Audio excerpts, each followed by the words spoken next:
See you so much. Oh, pack of cars come piling in as well. Come. Come in the lane. Hello. Come back on him. That was incredible. Dude, nobody better. Nobody. Hell yeah, guys. Good evening and welcome to NWP, another Thursday night show. Jarrett, we've unfortunately done a few of these in recent weeks. Schedules have not aligned. Danny's not even here tonight, sadly. Pour one out for Danny Ballbustin' Baldwin. He is down in Jamaica hanging out with Usain Bolt. What the hell is going on down there? Did you see that photo he posted? Yeah. I'm gonna be honest. If you had asked me 100 different celebrities that Danny would run into, even in Jamaica, I would not have thought Usain Bolt.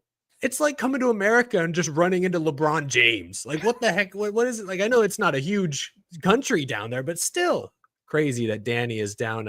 He's doing great work. Obviously, I think his church is doing a retreat down there. I know they've been doing a lot of work, but to randomly bump into the Usain Bolt, I am jealous.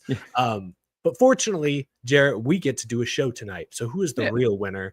Just you and me, one-on-one. This is going to be kind of intense, a little more intimate than we're used to. Are you ready? Are you feeling this? This is now when we just do everything that everyone always thinks of when it's just you and me talking to each other on this show. Let's talk about the playoffs. Let's talk about stage. No, I'm kidding. No, I just wanted to say really quick. You talking about Danny Ballbuster on the commercials here. You'll never guess which ad popped up on my end where the chat's at. Where? What just showed up? Oh, well, so it was when we went live, and it's just I have us on this end here. It was the damn Peyronie's disease commercial from Fox popped up. Nice. They know NASCAR. They're everywhere. My gosh, how much money are they spending to target this audience and this audience specifically? Hitting the curve. That's a great point. Well, it's great to have all of you here. This will be a little different show. Just Eric and the iceberg here. We've got Chicago race reactions, some rivalries popped up. We'll talk Sonoma, of course, coming up, and a lot of news in between now and then. We'll also get to our super chat stage break in a bit. I see a few super chats already coming in. Really appreciate the support. We will read and answer your questions a bit later on, but it's great to have everyone here. We'll start off with the man of the hour, the man of the week, potentially even for next week as well. Shane Van Gisbergen wins his second race of the season. He has now won 2 of the 3 road course races this year. He's also won 2 of the 3 Cup Series Chicago street races. I think I saw a stat. He's like 4 for 5 in Chicago races he's entered across Cup and Xfinity. Crazy numbers, crazy ratio. Jarrett, first, what did you make of SVG getting the win? How impressive was his performance this last Sunday? I mean, I think going in, we all knew he was the favorite. There's a reason that the chat picked him for both races. There was a reason that the betting odds, I think somebody said, once again, he broke the record for easiest odds of like anyone to bet on. Yeah. So I can't say I'm surprised that he was up there. I will say I was surprised that it was still as close. Like, I didn't think it was going to be Mexico all over again, where it's like 17-second lead and and people are comparing it to Formula One or something. But I was surprised that, granted, his pace might have been just him pacing himself, but Michael McDowell was up there running with him for a lot of the race. Ty Gibbs was, again, keeping pace at different points. Tyler Reddick at the end with fresher tires, and I get it, fresher tires, but was running them down towards the end of this race. So I can't say I'm surprised. I'm surprised in the sense that it seems like the field, while they're still a step behind, has gained a little bit on him over the years. I think what it comes down to is he is such a natural road course racer that you put him on everyone on an even playing field, like a new track like Mexico City. SVG is going to adapt quicker than everyone else. It was the same story 2023 at Chicago. He was the first to adapt to a brand new configuration. But we saw last fall, you go to Watkins Glen, where most of these Cup guys have hundreds, if not thousands of laps, and Chris Buescher put some pressure on him and beat him on that final restart. Chris Buescher, he's a great road racer, but this isn't prime Chase Elliott or prime Ricky Rudd we're talking about here. It's Chris Buescher getting the win at Watkins Glen. So I think looking ahead to Sonoma, and obviously we have picks coming up at the end of the show, I do think that gap that we saw at Mexico City, that was this at Chicago, is probably going to be more like this at Sonoma. Like, I think SVG should be one of, if not the outright favorite, but I don't expect him to drive off to a 15-second lead like he did a few weeks ago. I saw a cool stat somebody put that he has as many wins in Chicago as Caleb Williams. That's crazy. Crazy. Is 4-1 and Williams is like 4-5.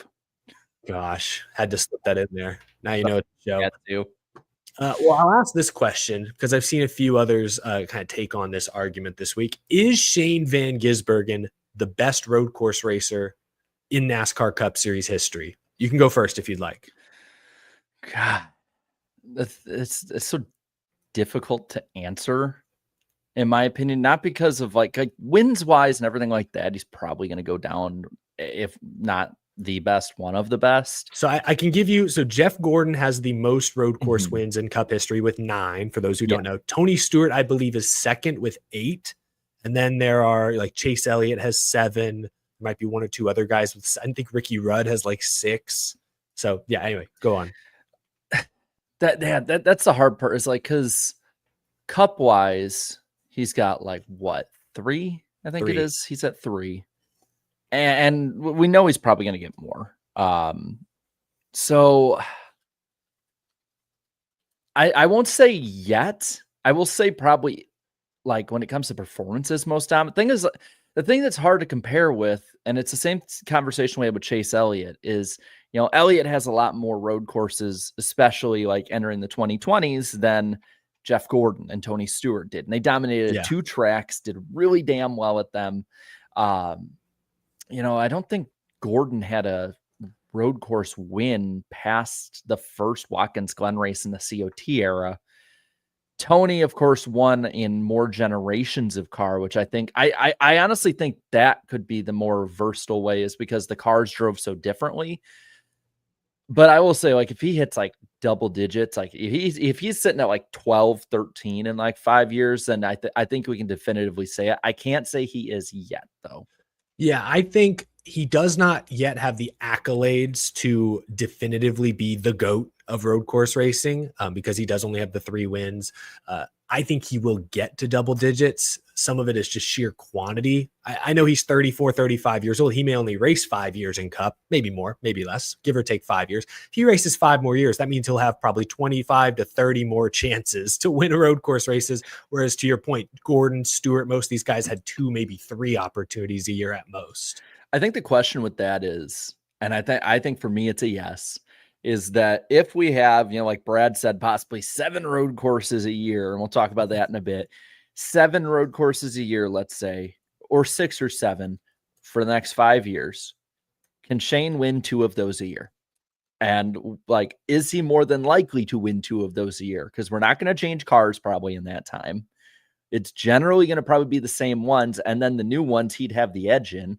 I don't see any reason why he couldn't get to 13 to 15 total wins on road courses. Your point about Tony Stewart winning in multiple generations of cars is actually a really strong one, because like, I think Shane Van Gisbergen probably is the most talented road course racer we've ever seen in the Cup Series. Tony Stewart, amazing all-around driver. Jeff Gordon, better all-around driver, but they also had the best equipment. We all know Trackhouse this year. We talk about it almost every week. They don't quite have the speed that the top guys do, but that hasn't slowed Shane Van Gisbergen down on these track types. Like, I think also the competition that SVG is going up against now is probably the best road course competition the Cup Series has ever seen. These young drivers now have come up racing sports cars, and you know, the teams have so much data and information now. The drivers have so much more studying to do, more road course configurations to memorize. They emphasize road racing more now than they did 10, 15, 20 years ago. I mean, our favorite drivers, Kenseth Jr., were not great road racers. And I think they would both admit they never really focused on it because they only had 1 or 2, 2 races a year. And like I said, my show today, Matt Kenseth could go finish 15th at Watkins Glen, win the Bristol night race the next week, and all's well. Like, that's fine. Whereas nowadays, like last year, road courses, there were 2 of them in the playoffs. So you really need to be, you don't necessarily have to be the best, but you have to be good at road course racing. So it's a priority now. And I think the competition has caught up a little bit.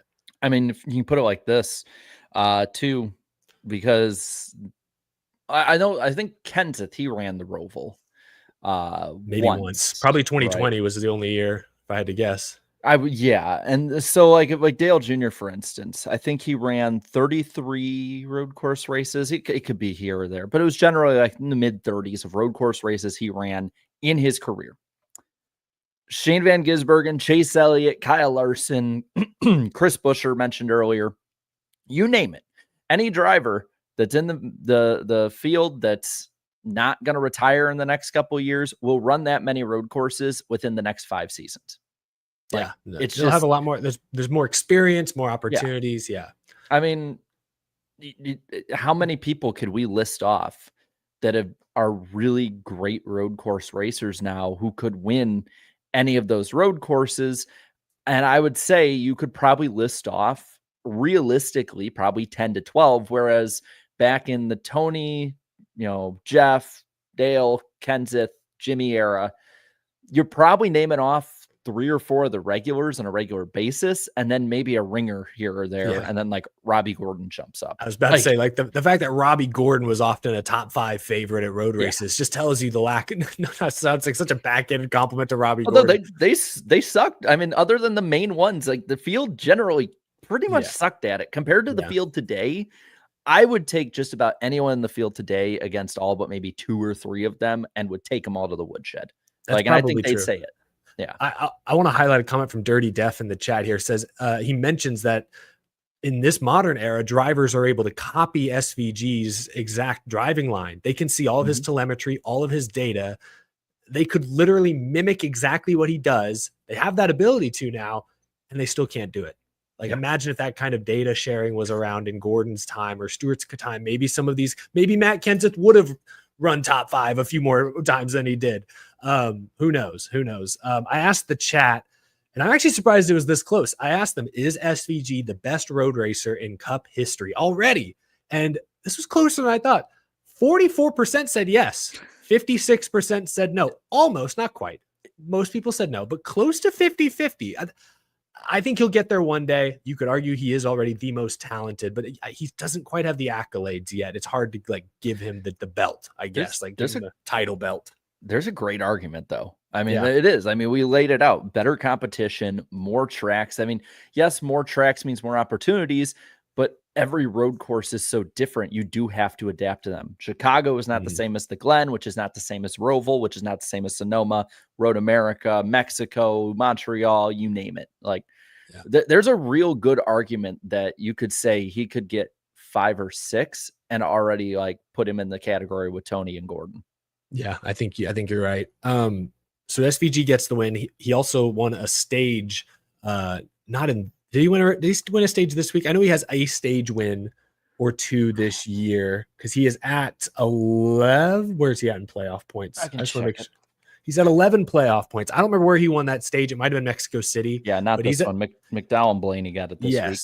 But he's at 11 playoff points, which I know he'll get 0 for his regular season points finish because he's outside the top 20. But 11 playoff points means he won't be the last seed when the playoffs begin. Let me put it that way. He'll be somewhere a little higher up than that. A couple of rivalries resurfaced on Sunday that I think we could touch on real quick. A lot has been made of Bubba Wallace versus Alex Bowman. Not only were they battling in the in-season challenge, they're also battling for a playoff spot. I believe, yes, the playoff bubble is about to scroll by at the bottom of the screen. There you go. Alex Bowman is only 39 points to the good, 14th on the grid, whereas Bubba Wallace, after finishing 28th this weekend, is 16th.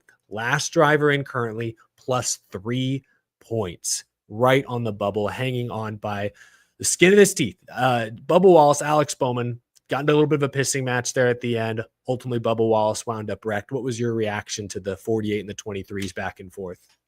On the entertainment value, I love it. Keep doing it. On the just common sense value of it, that was probably one of the most stupid things I've seen 2 drivers at the end do with a huge pack behind him, get into a pissing match like that.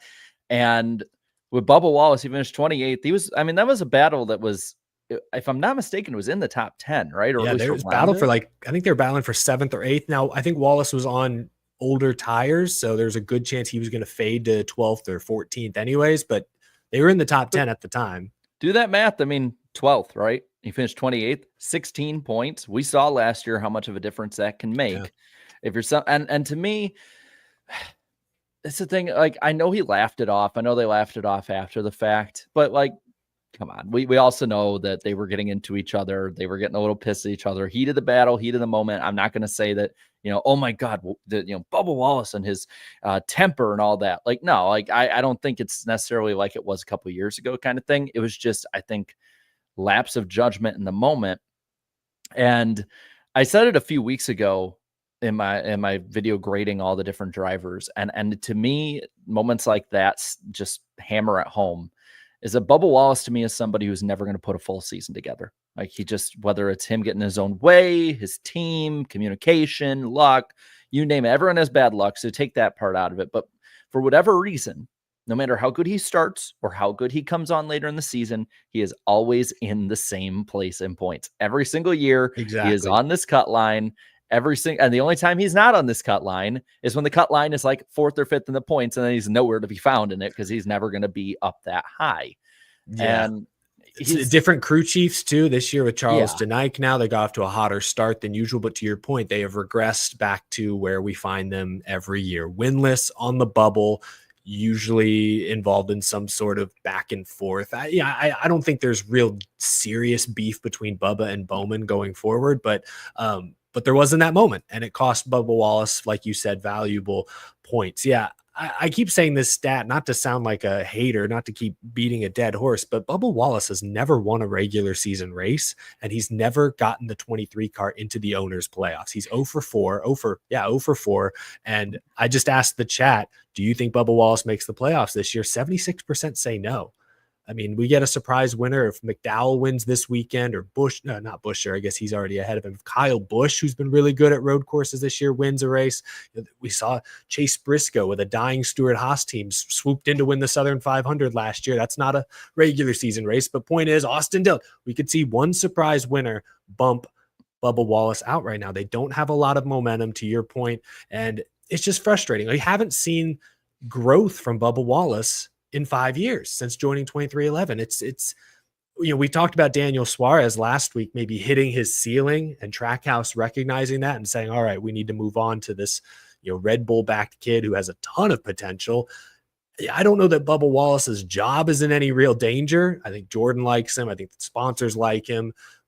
But at some point, we maybe have to have that same conversation. He's just not realizing his full potential, and maybe we've already seen the best Bubba Wallace can be. And that's what I was going to think is he's not this. I think he's a level or two above Suarez personally, but it's kind of the same thing as Daniel Suarez, where you're like, it hits the same beats each time. And I was curious today. And so I went on J-Ski this morning and I was looking up the team driver chart they have for 26. And I wanted to see like how many, and obviously a lot of these are probably going to sign, or like, we don't know the exact details, but like how many of these contracts right now are ending at least for sure, or in some way likely in 2026. And they have like, plus like there might've been, it might be an extra year added. I know there's a lot. Free agency next year is going to be crazy. Is that, wow. Cup alone. So that's got to be at least 15, 20 names. No, that's 30. 30 names. Now granted, most of them will probably resign. Yeah. But I mean, like some of them are obvious to resign. Like I don't think Chastain's going anywhere unless there's a major malfunction there. Kyle Larson's not going anywhere. Yeah. Denny, if he goes anywhere, he's either going to retire or maybe 23XI. Blaney, I don't think is. But I mean, there's some interesting names on here. Yeah. That I'm looking at potentially. Kyle Busch, Alex Bowman. Is Bubba Wallace on there? Bubba Wallace is on there. It's an unknown. Yeah. And with the charter situation at 23XI, that's an even bigger variable potentially. Toyota situation. John Hunter Nemechek, Eric Jones, who have performed way better this year than we thought, closer to Bubba Wallace than I think he'd be comfortable with. We don't know what's happening with the Priest deal when it comes to charters, all that. Carson Hocevar would be a free agent. You look in the Xfinity series at some of them, and it's like Hill. Heim is somebody who is a name that could be 23XI bound. Sam Mayer, Carson Quapple, Jesse Love, Sheldon Creed, Christian Eckes. You know, and it's not to say like, you know, Nick Sanchez is in there. There's a lot of others too, but it's not to say that like I think he's gonna be replaced just because he brings in sponsor money. He brings in a lot of publicity, and he is very popular with MJ, with Denny, with a lot of them. But it's more like, in my opinion, I think he has less room to slip up than a lot of people think, because there's real options here that people can choose from. Yeah, it just, if the right guy comes along with funding, 2311 may be willing to. I mean, Trackhouse built their team around Daniel Suarez the same way 2311 built their team around Bubba Wallace initially. Suarez, after 4 or 5 years, out. Bubba's not out after this year. That part seems clear. But to your point, a year from now, year and a half from now, if they still just don't realize their full potential, then those difficult conversations could be asked. This is what, year 5 with Bubba Wallace? With this team, yeah. I mean, but he's been in Cup for 8 or 9 years full time now. But to be fair, I'll give him the benefit of the doubt on the RPM side of things. Sure. But 2311, I mean, we've seen Tyler Reddick has turned this into championship contending equipment. Doesn't matter the system, doesn't matter the way he gets in any of that. He is winning races. He is up competing with Gibbs and Hendrick and so on and so forth.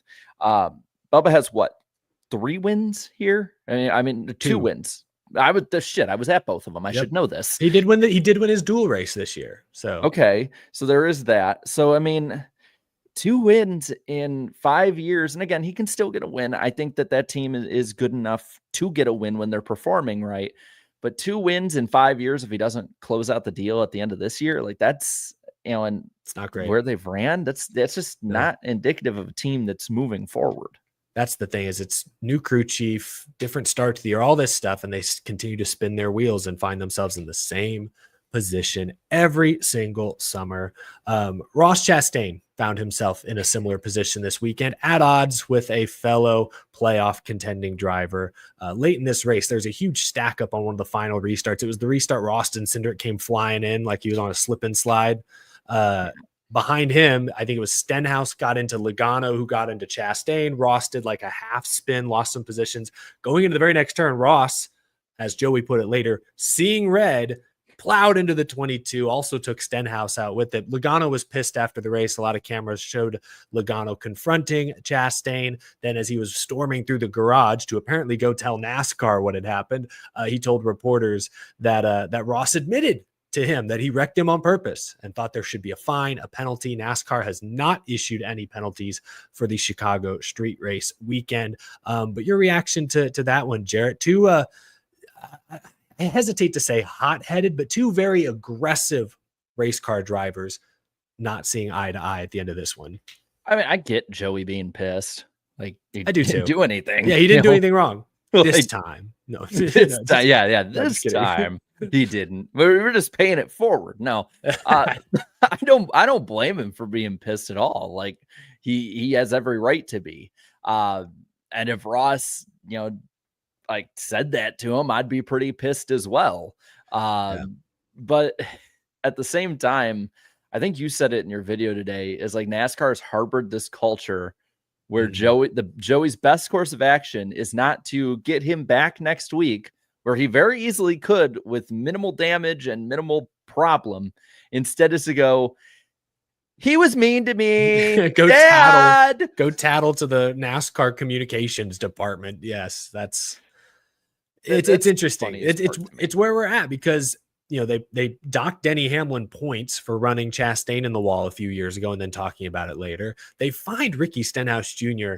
I understand you don't want guys throwing haymakers necessarily, but like a $75,000 fine for what he did to Kyle Busch seems really steep to me still, looking at it a couple of years later. People there's other, Cindric, I get that it was kind of a right rear. Cindric spinning Ty Dillon out, was faced a steep penalty earlier this year. Yeah, that one's a little different, but like NASCAR point is they've established there's a line. You can retaliate, you can self-police to an extent, but if you cross this kind of vague line, we're going to punish you. It's like in a fight on the playground, the person who throws the kid who throws the first punch doesn't always get in trouble. It's the person who punches back who gets sent to the principal's office. That's sort of the culture that they've established. So we can make fun of Joey for tattletaling, I guess, but it's indicative. It's what he has to do to not risk losing his points or hurting his team. it's indicative of like where the drivers are at with that, because to me, Joey is that guy who will always be right on the line. I think it's why so many people are pissed off by how he drives people. And he's very much he's very much like, do as I say, not as I do kind of person. Yes, in he's so admitted many he's ways. very selfish behind the wheel. Yeah, he's hypocritical. But the thing is that Joey will always go to that line. He's been the same way since he was at Gibbs. He's in the same way the entire time at Penske. And if Joey's not comfortable even going near that line, I have a feeling that's where a lot of other drivers are with it as well. Because if he were comfortable with it, and if drivers were, he'd be there. But instead, he's going to be a tattletale because it would be better for him. It honestly probably would have been better for him to actually throw a punch this time. And because he would have probably got a monetary fine compared to a points fine with doing something on track. I wonder, like a wrestling takedown or something. What kind of penalty does that, like if you body slam someone, what's the penalty for that? Remember when McDowell and Suarez, remember when McDowell got like thrown onto the hood of his car a couple of years ago? I remember that. I don't think there's a penalty for that, man. I mean, if it's on TNT, maybe it's actually like, they clap for it because they have their wrestling on their TV. So maybe do it on certain networks. I did my best to make a wrestling reference because a moment ago, Danny B did jump into the chat to say howdy from Jamaica, where he is. So howdy, Danny, if he's still watching, if he still has us pulled up. We'll see you next week after Sonoma. That'll be a good show.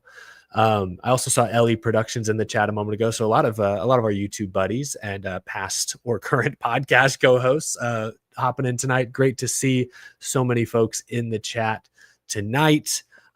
You mentioned TNT a second ago, Jarrett. This was their second Cup race broadcast of the year. I had some critical thoughts afterwards. I'll see. I know you did a video on it this week as well, so I'm sure you have some deep thoughts you can go into as well. But my initial perspective is that I know it's all new people at TNT, and I appreciate that. Like Dale Jr. sort of running PR for them said, hey, we hear and see the criticism. We're going to attempt to do things better. But it's tough when you only get 5 races. You do kind of have to hit the ground running and be perfect. And this is Major League Stock Car Racing. The fans deserve, I think, a better viewing product than they got this past weekend. Put aside the commercial breaks. It's network television. You get what you get. But just the technical issues. The cameras were errant at times, not showing the battles that the booth was talking about. As a result, I think the flow in the broadcast booth was a little off. They couldn't always trust their own eyes because they didn't know what the cameras were going to cut to at any given moment. And I'll say this, it's no longer a fluke. I thought maybe at Atlanta it was just something to do with my TV, but the ambient noise, the engine audio is off. Like it at times was so quiet at Chicago. I thought I was watching a COVID race or listening to a racing podcast rather than actually watching a racing event. So all things that can and hopefully will be improved upon. But again, when you only have 3 races left, you kind of got to be at your A game right away. What were your thoughts on the broadcast, Jarrett? I mean, it was Fox level. I agreed with a lot of what you'd put, on Twitter, and I saw other people thinking the same thing. And, like Atlanta, I remember I was very lukewarm at best when we came on last week talking about Atlanta. Sure. And I fully admit it. I thought maybe it's just because I was spoiled by Prime. Maybe I'm just being overly critical. 2 things that are very, very possible with me and probably are the case. To me this week, I was like, no, this just confirmed it for me. I appreciate, I should say, I appreciate Dale Jr. actually going out there and talking about it. Doesn't mean that it makes it better. We've seen Fox talk about it before and stuff. They'll fix and they don't. I need to see actual results. And we'll probably see a better broadcast this week and the next 2 weeks after, just because these are more known commodities. I said in my video, Sonoma TNT can dig in their own archives because I don't know if you know this, Eric, that in TNT's run from 07 to 14, take out the time that they were partnered with NBC and NBC was doing most of the work. When they were from 2007 to 2014, there were only 7 tracks that TNT went to. There was, I believe, Pocono, Michigan, Sonoma, New Hampshire, Daytona, Chicagoland, and Kentucky. That was a 7.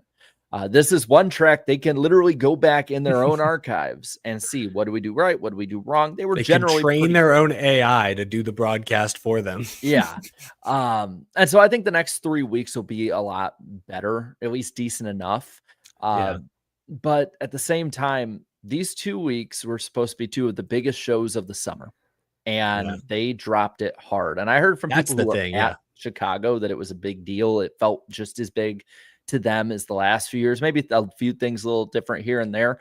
To me, this race felt like the Lime Rock Truck race. It felt like it felt like a COVID race. I know that's why I keep using that sort of terminology, but that's how it felt. 2 years ago, this race was literally right beat for beat viewership wise with the Indy 500. Yeah, no, we're going to jump ahead in the itinerary slightly because the ratings were pretty lousy for this race. The Cup race at Chicago earned only 2.1 million viewers on TNT. That doesn't include max streaming numbers, though I don't think those would have made a huge difference if I had to guess. They'd add them in if it did. That's a 46% decrease from the same race on NBC last year. Granted, you're talking broadcast versus cable, so a decrease was inevitable, but almost 50%. It is an over 50% decrease from what you're talking about, Jarrett. The first Chicago street race, 54% down from 2 years ago. To your point, that's a great point you made there at the end. Atlanta, with how great the racing has been there the past couple of years, that was going to be one of the big shows of the summer. Chicago 4th of July weekend has been one of the biggest events the past 2 years on the Cup calendar, and both races felt C tier at best. It felt like probably what Sonoma is going to feel like this weekend. All due respect to Sonoma, kind of we don't always, not always the most memorable showstopper of a race. So that is really disappointing. I guess, man, they get the Brickyard in a few weeks. I mean, that's a big one too. They got it. They have to, right? They have 3. You could argue they have 3 marquee events in their 5-race stretch. They're 0 for 2. I mean, you got to hit at least a base hit on one of these, please. If they don't hit the Brickyard, it is going to be a rough 11 months until their next broadcast, because I guarantee people are going to put them, they're going to put them on the same level, or at least near the same level that they put Fox right now. I remember, everyone was so excited when this deal came. Like, they didn't like a lot of the stuff, but I remember people getting excited for TNT. And to a degree, like, I get it, the nostalgia part of it, and bringing in the Bleacher Report side, and there's a lot of upside they could have brought in. And the part for me that's very puzzling at this point is I don't see any of the real benefit for NASCAR fans with this partnership yet. We have to pay more for the cameras that we got last year for the in-cars. We have lousy coverage. The Bleacher Report side, the only stuff they covered of the Chicago street race was Malik Neighbors, or I think that was Atlanta. I can't even remember because it just washes together. I think they had a basketball player there. Derek Rose was there. Briefly saw him, but they didn't even cover him. There's NASCAR has their Bleacher Report, but it almost feels like a fan page more than anything else. And it's like, I know Dale Jr. said there were no cut corners whatsoever. And if that's the case, then y'all took a wrong exit on the interstate or something, because you might have been trying hard, but it's not showing. And I don't say this in being, want to be an asshole about it. I want them to do well, because this is the part of the season with the in-season tournament that is there because of TNT. Yeah, TNT. Yep, TNT built this. Yep. This needs to work, because at that point, then you're basically going from Prime, who is the best of the best, 5 weeks of mediocrity at best, and then you're handing NBC the keys with 4 races left of the playoffs, being like, all right, salvage the ship. Yeah. No, it's been disappointing thus far. I think you're right. So far, I don't feel like the fans have won this year with their coverage. Fox is going through the motions. Amazon was great. Those 5 races were phenomenal, and they've produced, original content like with the Earnhardt docuseries and the American Thunder Le Mans docuseries. Like they've done some. Amazon really is carrying this TV deal currently in year 1, and unfortunately, their racing span is 5 races. So, got work to do. I had a good transition I was going to make, and then I forgot where I was going with it. We'll get back to TV and ratings in a few minutes. We'll talk about the Xfinity race, but a few final topics with Chicago. The final call for Cody Ware, no call, then delayed call. Cody Ware head on into the tire barriers in turn 6 with 2 laps to go. It took roughly little over 30 seconds for NASCAR to actually throw the caution. Ware said later that like his Hans device partially broke. Parts of the car were cracked, damaged. Like it was one of, I think they said it was his helmet.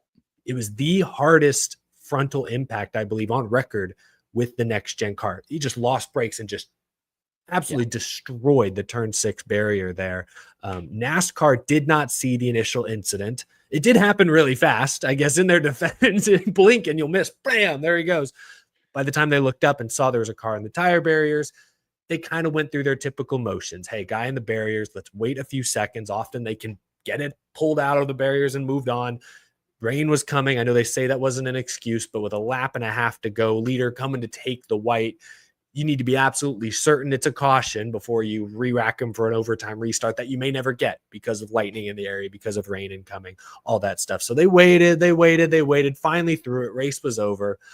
But after everyone saw the impact and saw the replay, I think, of how hard Cody Ware hit, then the question became less, did they rig this for SVG? What? The question then became, why was there not an immediate caution for a guy going over 130, 140 miles per hour head on into the wall? Like, how was there not someone seeing that with the ability to, hey, this needs to be a caution ASAP. We need safety vehicles on the ground right here, right now. Where was the breakdown? NASCAR has always said, hey, we'll do better next time. We'll get more cameras. We'll get more viewpoints. They're building up their remote officiating center in Charlotte that's still not fully developed yet. They're like, we're going to get better. But Jarrett, we've said this about so many missed calls in the past. And it's usually road races that are a little different vantage points. But gosh, this continues to be a trend. It's not even road races at this point, though. I mean, yes, like the big one everyone's pointing to is the exact same thing happened in the Roval last year for Xfinity. That caution came out in less than half of the time of this one, because I think Jeff Gluck timed it 35 seconds for this one, where last year was 17 seconds for that one. And even then, we were like, that is way too damn long. That car was not getting out. So there's that.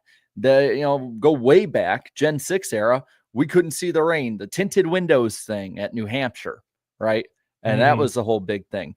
Go a little forward from there, next gen era, I believe 22, if I'm not mistaken. Don't remember the years off the top of my head. When NASCAR didn't give a penalty really until way later about the William Byron and Denny Hamlin deal, where the revenge. Do you remember what they said? We didn't have eyes in the area, just like they said with this one. Yeah, it happened at the start-finish line. Except the morning of the race, I remember going on Twitter and seeing Bob Pockrass post a video of the like production area they had with all of the cameras that they look at. And there was a camera directly pointed at the corner that Cody Ware turn 6 has been like arguably the most problematic corner at Chicago. Yeah. So last year, threw a caution for way less of a hit when Kyle Larson went into the exact same place. Now, less speed. They threw the caution way quicker than this. I don't even know what to say at this point. Like, consistently inconsistent. Yeah, that's great. But like part of the response was, well, we wanted to make sure if we got the window net down. Daniel Trotta brought up a great point on Sirius XM this past week. What if he was unconscious? Are we just going to wait until somebody else rolls in there and hits him? Like, yeah, that's weird to say. Oh, we need him to put the window net down, then we'll call the call. Yeah, there's no way that cannot be a valid protocol there. I don't want overtime. Like I've said in the show a lot. I'm not a fan of pointless overtimes and getting like crashing up a bunch of cars after the fact. But at the end of the day, you put these rules in place. You have the safety precautions you're trying to put in place.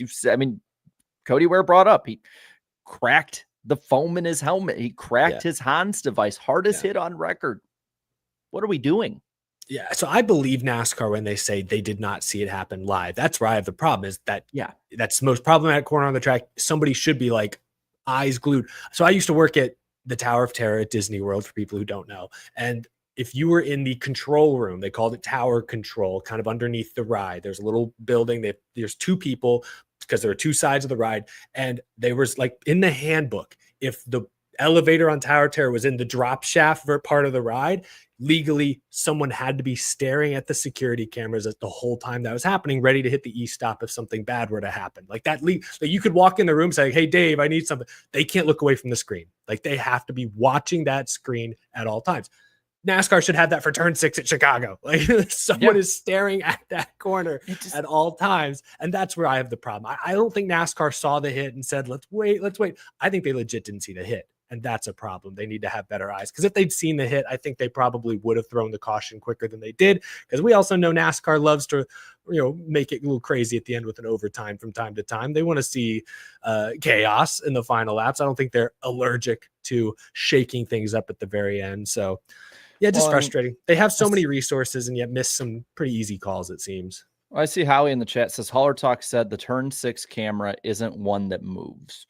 But at least with the way it was pointed beforehand, it looked like that. Where else was it pointed then? Area. Was it pointed up at the sky? what it feels like at this point, because I feel like we have talked about this really ever since David Hoots left. Like it's a constant. And it's not just Cup, it's Xfinity, it's Truck Series. Remember what that crash at Charlotte a couple years back where like they waited and then I forgot, was it Matt Crafton or Johnny Sauter or one of those drivers like just got destroyed. Yeah, I know. I remember the hit. It was vicious. It feels like right now budget the way cuts, frankly, there's a budget have the manpower. Yeah, budget cuts, and because of that, because of everything else, and I think there is a bit of an inexperience issue. It feels like weaponized incompetence, and the drivers are the ones who suffer for it. Yeah, unfortunately. But glad Cody Ware seems to be fine. I haven't heard anything otherwise. I assume he's cleared to race this weekend at Sonoma. So happy to hear that. Before we move on to our last couple topics, I didn't have this written down, but NASCAR also deserves some criticism for leaving Josh Berry stalled on track for a lap and a half. Like that was, to me, that was arguably worse because they saw him. That one, they definitely saw him and let the whole field come by for a second time. That was silly. It felt like when you're playing Thunder 04 with cautions off and you crash up the field at Martinsville and then you go by a few laps and they're still there. Yeah, that's exactly what it felt like. Ridiculous. We talked about a few of the contenders. I want to touch on just a couple other notable drivers and finishers. Ty Gibbs finished second. Good for him. Really good young road racer. They've strung together some good finishes. Chris Gabehart helping call the shots there.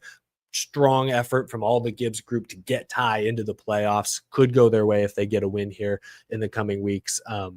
We mentioned Tyler Reddick third. Denny Hamlin fourth. That's just his second top 10 on a road course in the next gen era.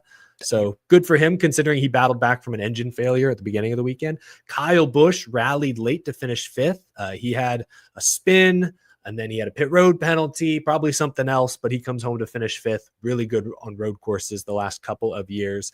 And then we want to mention Michael McDowell again. I think we mentioned him earlier, but he was the one guy who maybe could have battled Shane Van Gisbergen throughout the day, but they had mechanical issues. His throttle pedal was sticking or something about halfway through this race. He'd led almost every lap up to the point he had to go to the garage. So SVG, he ended with the most laps.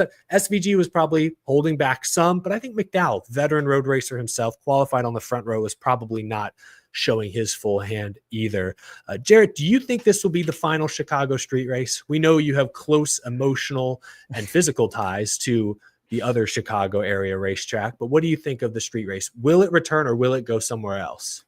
I'm going to take those and just push that to the side because I think there's a few things that came out this week to look at that are kind of interesting.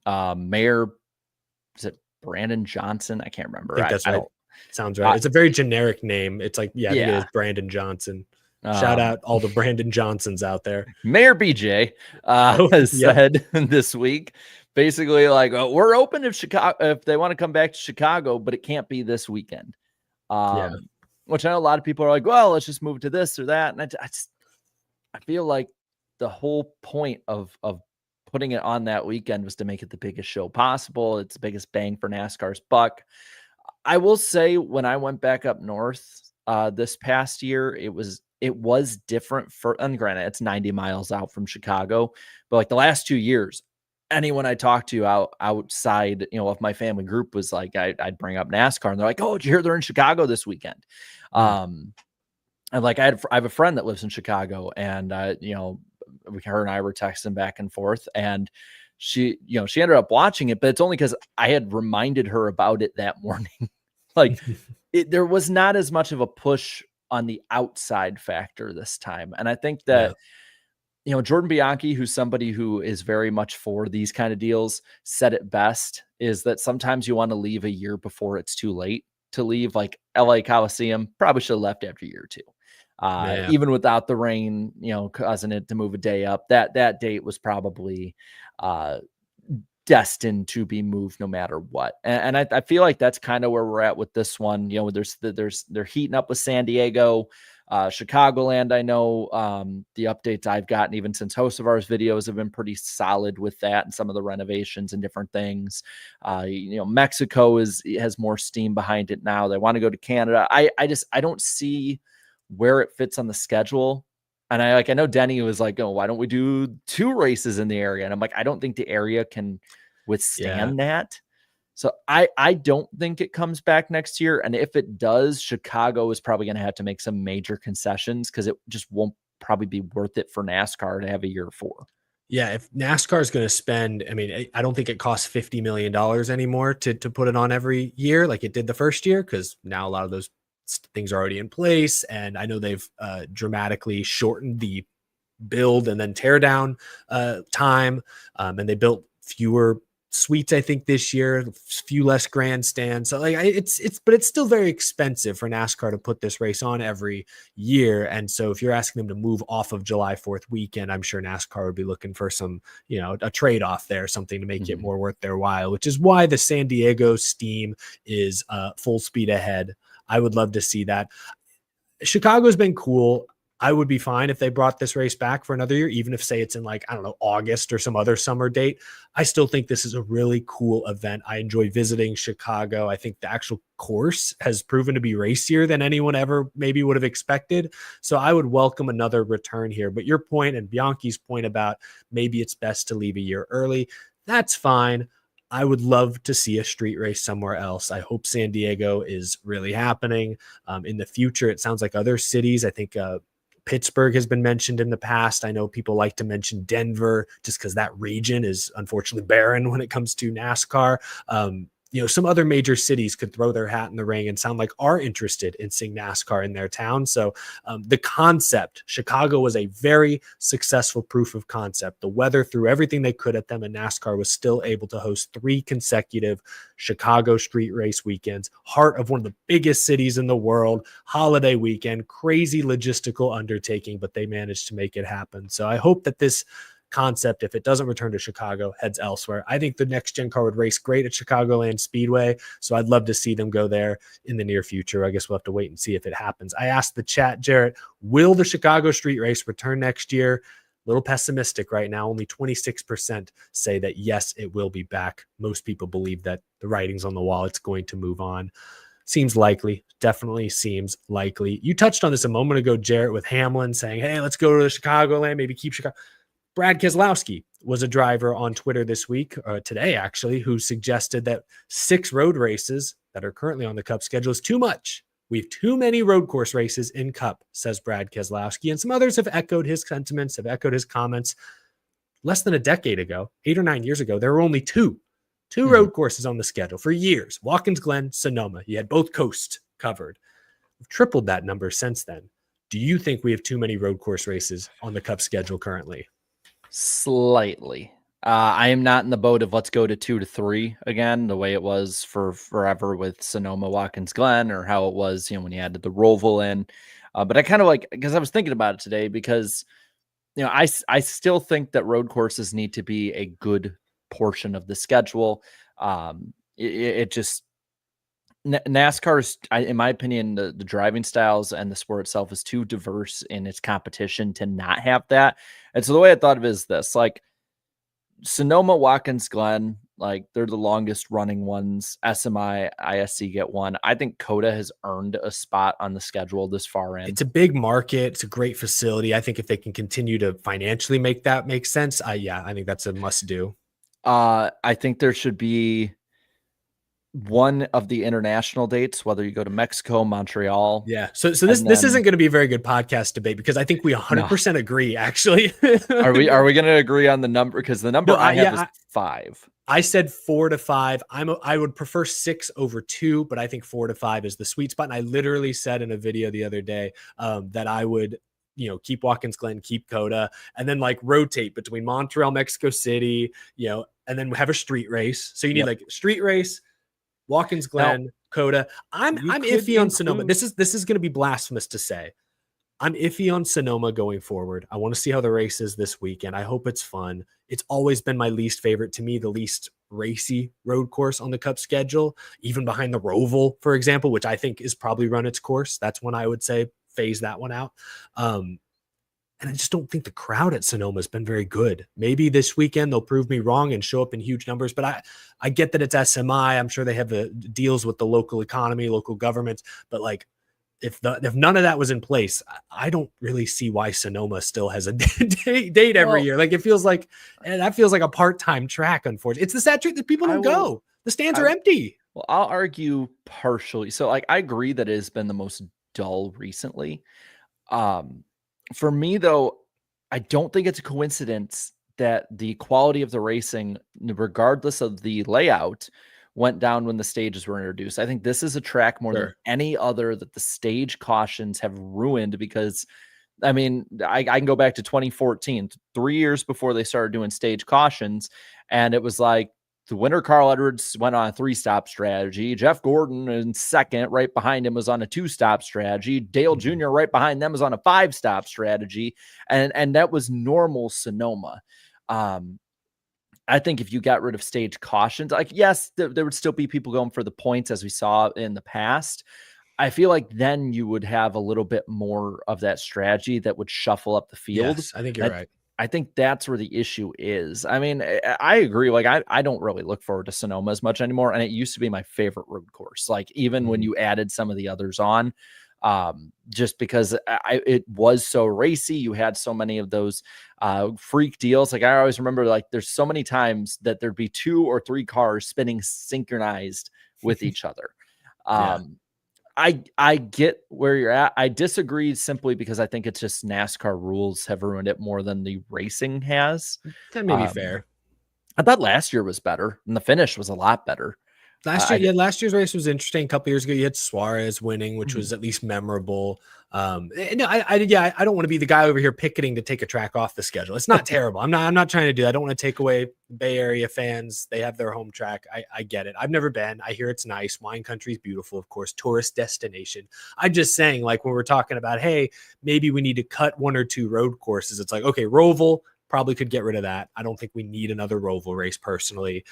And then it's like, but what's the next one? It's not Coda. It's not Watkins Glen. I want to see a street race. Is it Mexico City? Maybe. But if it has to be another one, it might have to be Sonoma. I guess that's all I'm saying. There's probably one spot that we do differ on. I am okay without a road course in the playoffs. Like, I'm fine with it. I'll take it regardless one way or another. I don't care if we have one. It doesn't make that much of a difference to me. I think you need 1. I think 2 last year was pushing it for sure. But the reason I want to see at least 4 or 5 road races is because I want them to matter. I want the teams to take them seriously. The problem with like the Bristol Dirt Race, for example, was there was only 1 of them. And it was so unlike anything else on the schedule. Why should the drivers or teams spend any extra time practicing or preparing for what essentially is a wild card race? But with 4 to 5 or 6 road races on the schedule, especially 1 in the playoffs, now you got to take it seriously. You can't just phone it in like our favorite drivers did for many years. Like, now you really have to put in the work. And I like that. I want to see the drivers tested, challenged. I think the diversity of the schedule is one of NASCAR's strengths. And if you're going to have 4 or 5 in the regular season, I think you need 1 in the playoffs, not 3, maybe not even 2. But I think actually where the Roval is, somewhere in that round of 12, is the perfect spot for a road course race in the playoffs. I just don't know that we need to see the Roval anymore. I hate to mess with where Watkins Glen is on the schedule. Maybe there's, now I'm just saying things because I don't know what the F1 schedule looks like. Could you move Mexico City or Montreal into that slot somewhere? Could you even move Coda? Mexico and COTA and the F1 schedule are at the end of October, and I know the F1 has and the FAA have a very rigorous like lead up. Yeah, I knew So I COTA was tough doubt- in that sense. Well, yeah. Mexico, I think, if I'm not mistaken, is the week after COTA. They're both like the last 2 weeks Makes of sense. October, if I remember right. So you can put it in the round of 16, maybe. But then I don't know. They still may not. I'm sure the track doesn't want their two big events to be a month apart. They'd rather space it out. Will we even have a round of 16 next year with That's all the true. proposed changes? It could be 12 for some of the rumors. It could going be a around. wild card rate. It could be anything. That's a good point too. Yeah.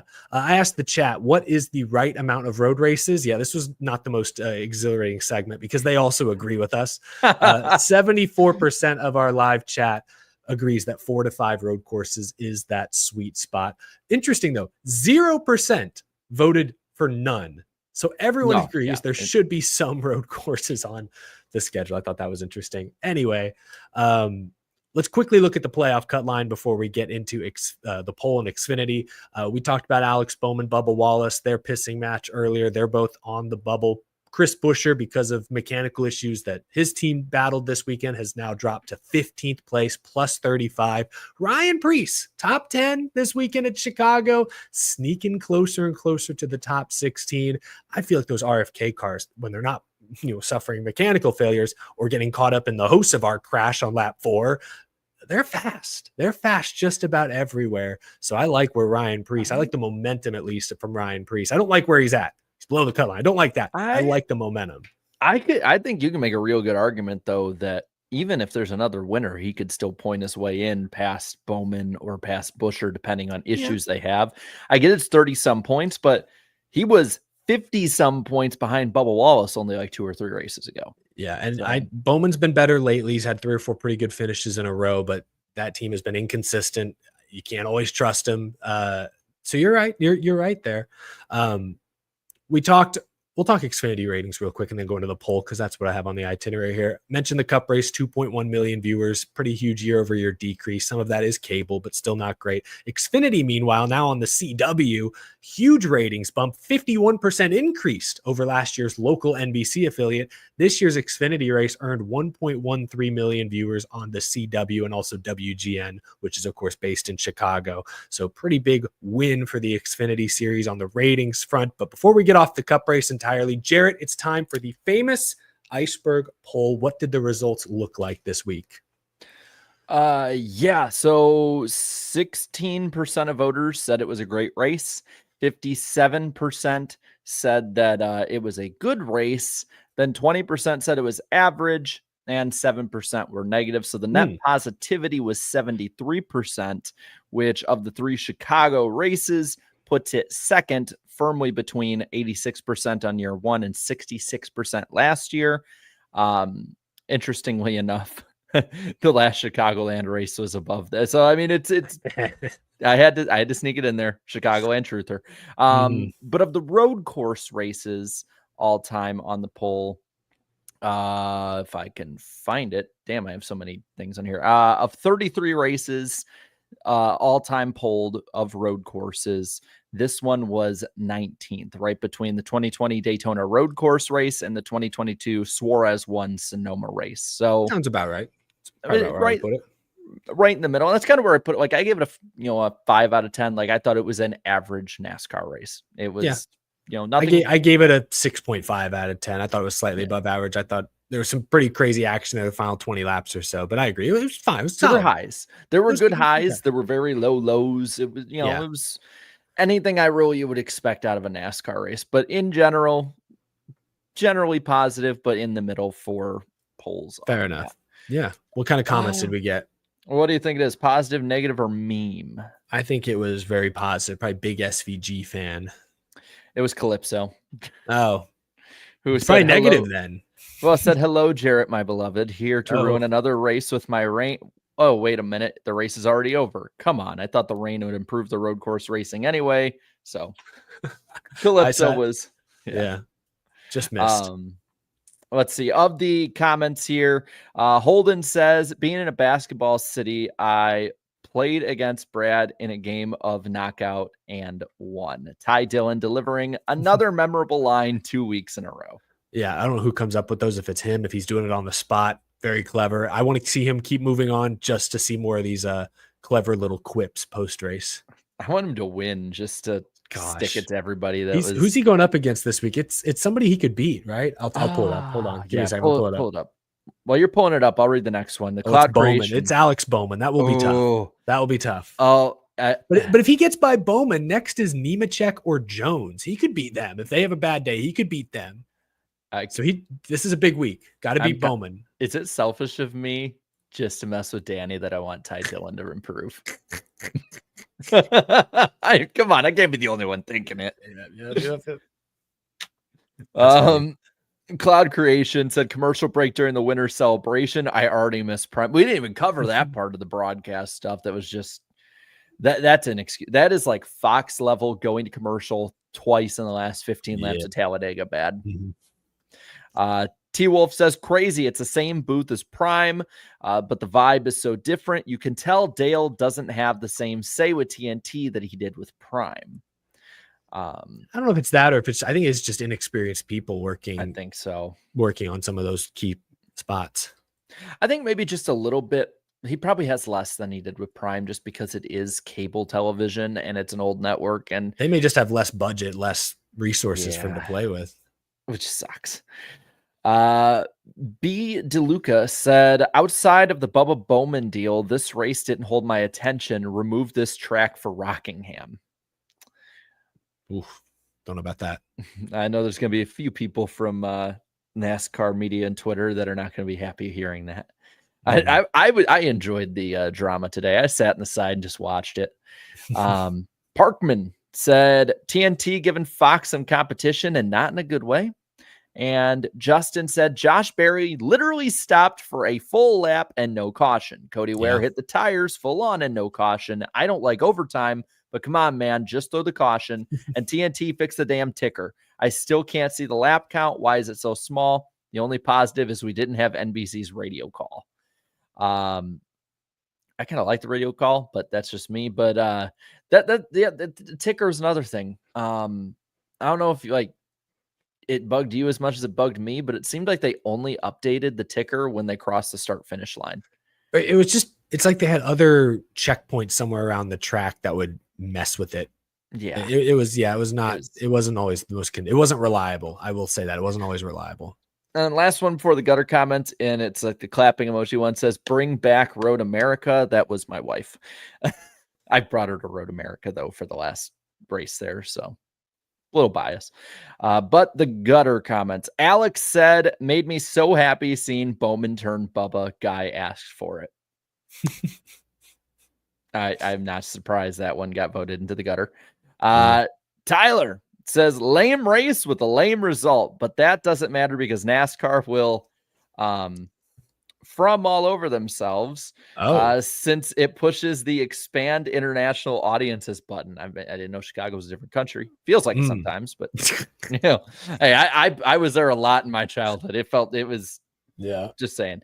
But says NASCAR is losing me as a fan the same way it lost my dad and grandpa in the late 2000s.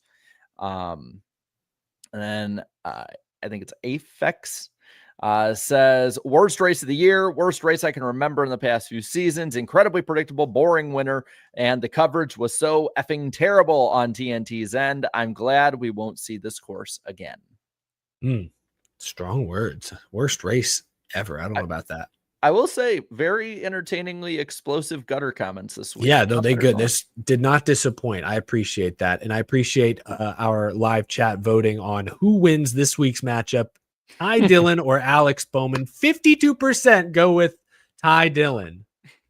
So does that mean Alex Bowman's the underdog? I mean, he's going against the God Emperor himself. It's the Ty Dillon. Was it Welcome, North Carolina? The Colleague Racing, yes. Real quick, before we get to our first super chat stage break, we got to touch on the Xfinity Series race. It was pretty good. It was pretty entertaining. I want to give Sheldon Creed credit.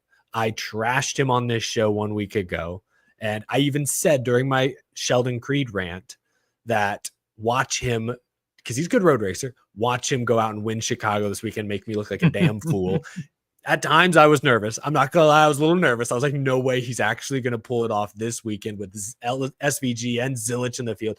And sure enough, he didn't. He finished third, but but he was in the mix. So I at least wanted to give Sheldon Creed some credit for actually running a very good race. I love how you're hyping him up, and sure enough, he didn't. Yeah, of course, it's Sheldon Creed. He's not winning the race anytime soon. But no, to be fair, this week he had really tough competition. Connor Zilich, road course phenom, and Shane Van Gisbergen. I mean, we talked about his Chicago record. He may not be the road racing GOAT yet. He is the Chicago street race GOAT and will likely never be overtaken there.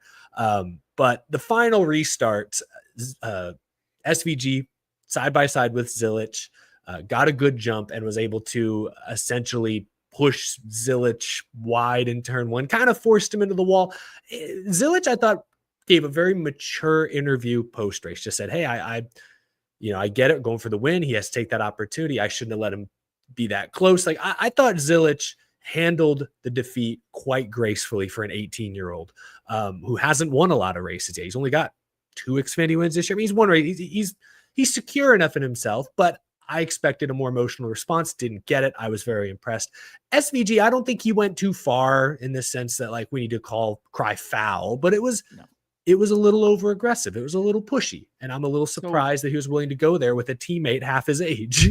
I will, but I think the good argument to it is, and why I think I don't think he'd race Sheldon Creed that way personally, but I think he'd race Zilich that way. One, because team, let's be honest, probably gonna be a teammate next year. Yeah.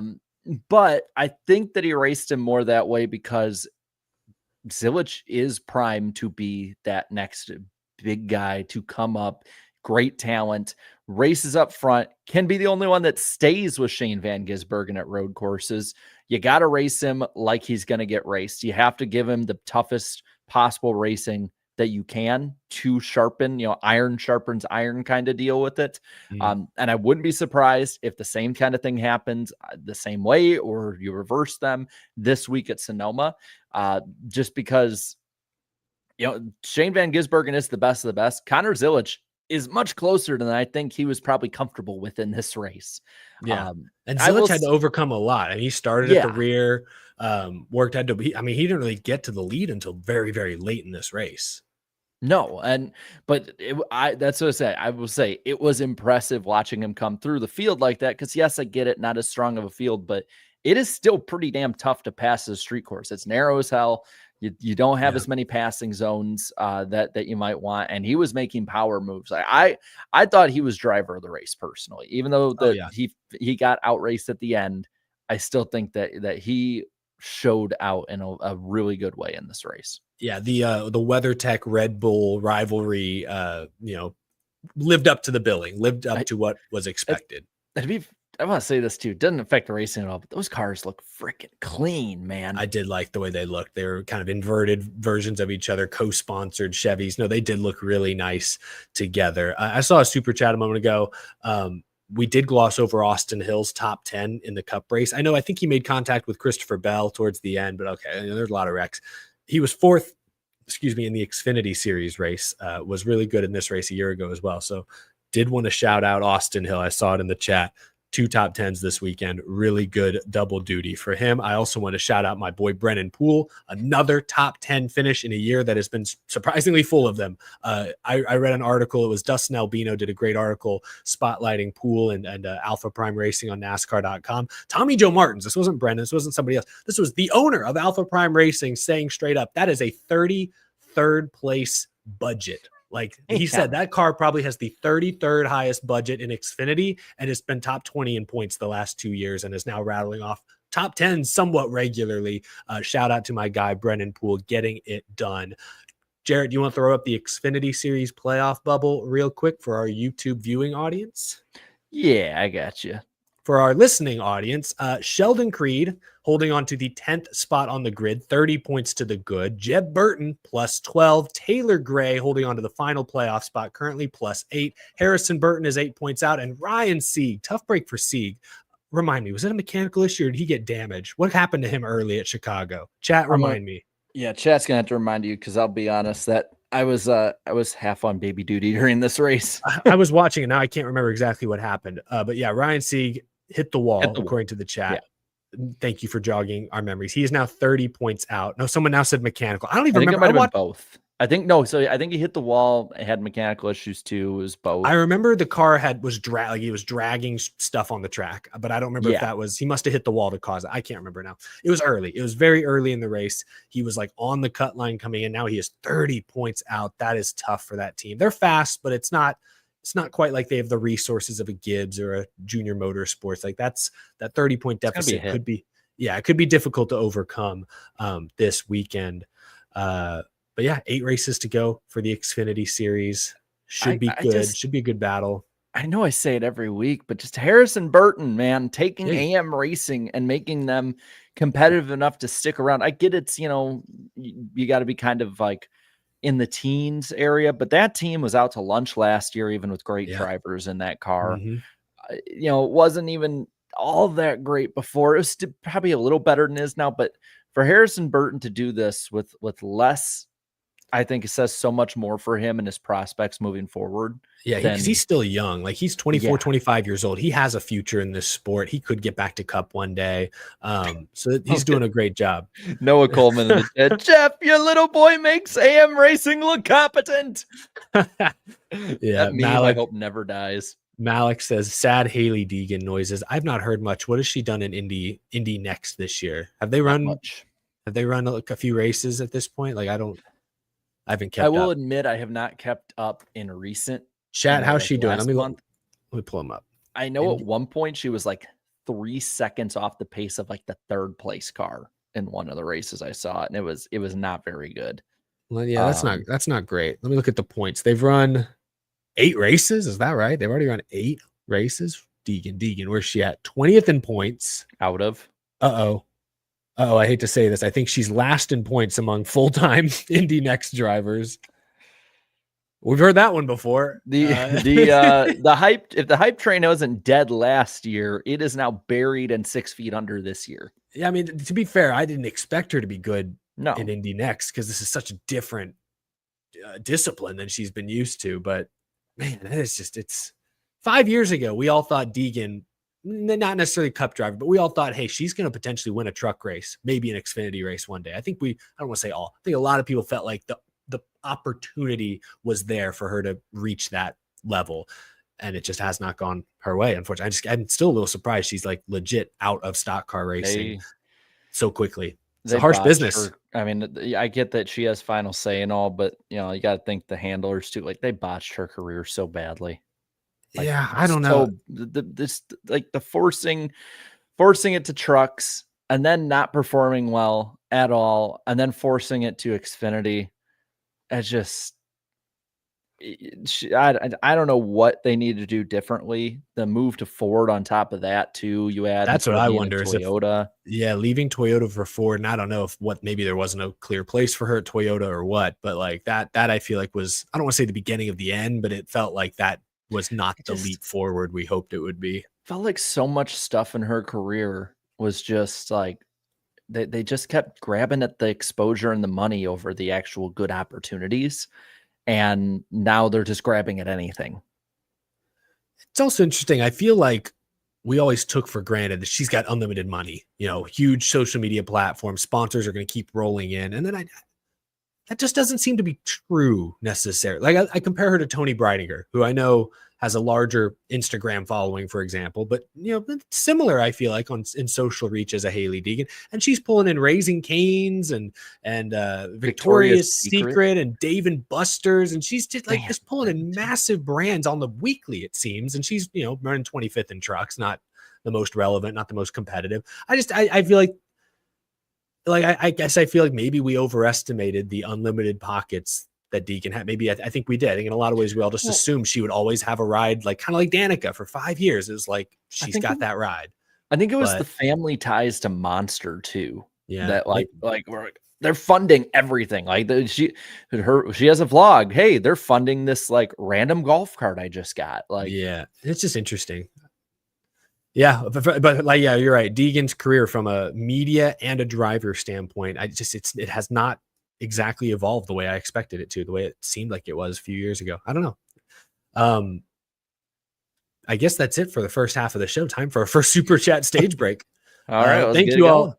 Thank you all for the support. We'll go back to the beginning. We've been seeing your super chats roll in. Scrapyard got this started off. Adam Petty would have turned 45 today. Yes, I saw that earlier. I think I saw Kyle actually posted a nice tribute on social media. Scrapyard says, pour one out for one of the biggest what ifs in NASCAR history. Yeah, that's what 40, just like his car number. 45 years old today would have been Adam Petty. Very sad. TVP 83 says, gonna give me a head watching NW. Oh, okay. He followed it up. Take two. Watching this and the premiere of Big Brother will give me a headache. I think autocorrect doomed him on that first super chat, but thank you for clarifying, TVP 83. We appreciate the super chat. Calypso says, a shame NASCAR didn't see my son Cody piling into the wall and put the caution out for me to rain out the end of the race. What? Devil angry emoji. This is new lore. Cody Ware somehow related to the sea goddess or whatever. Would that make him the son of Davy Jones? Oh, if we're going off the Pirates lore. Yeah. This is getting very confusing very quickly.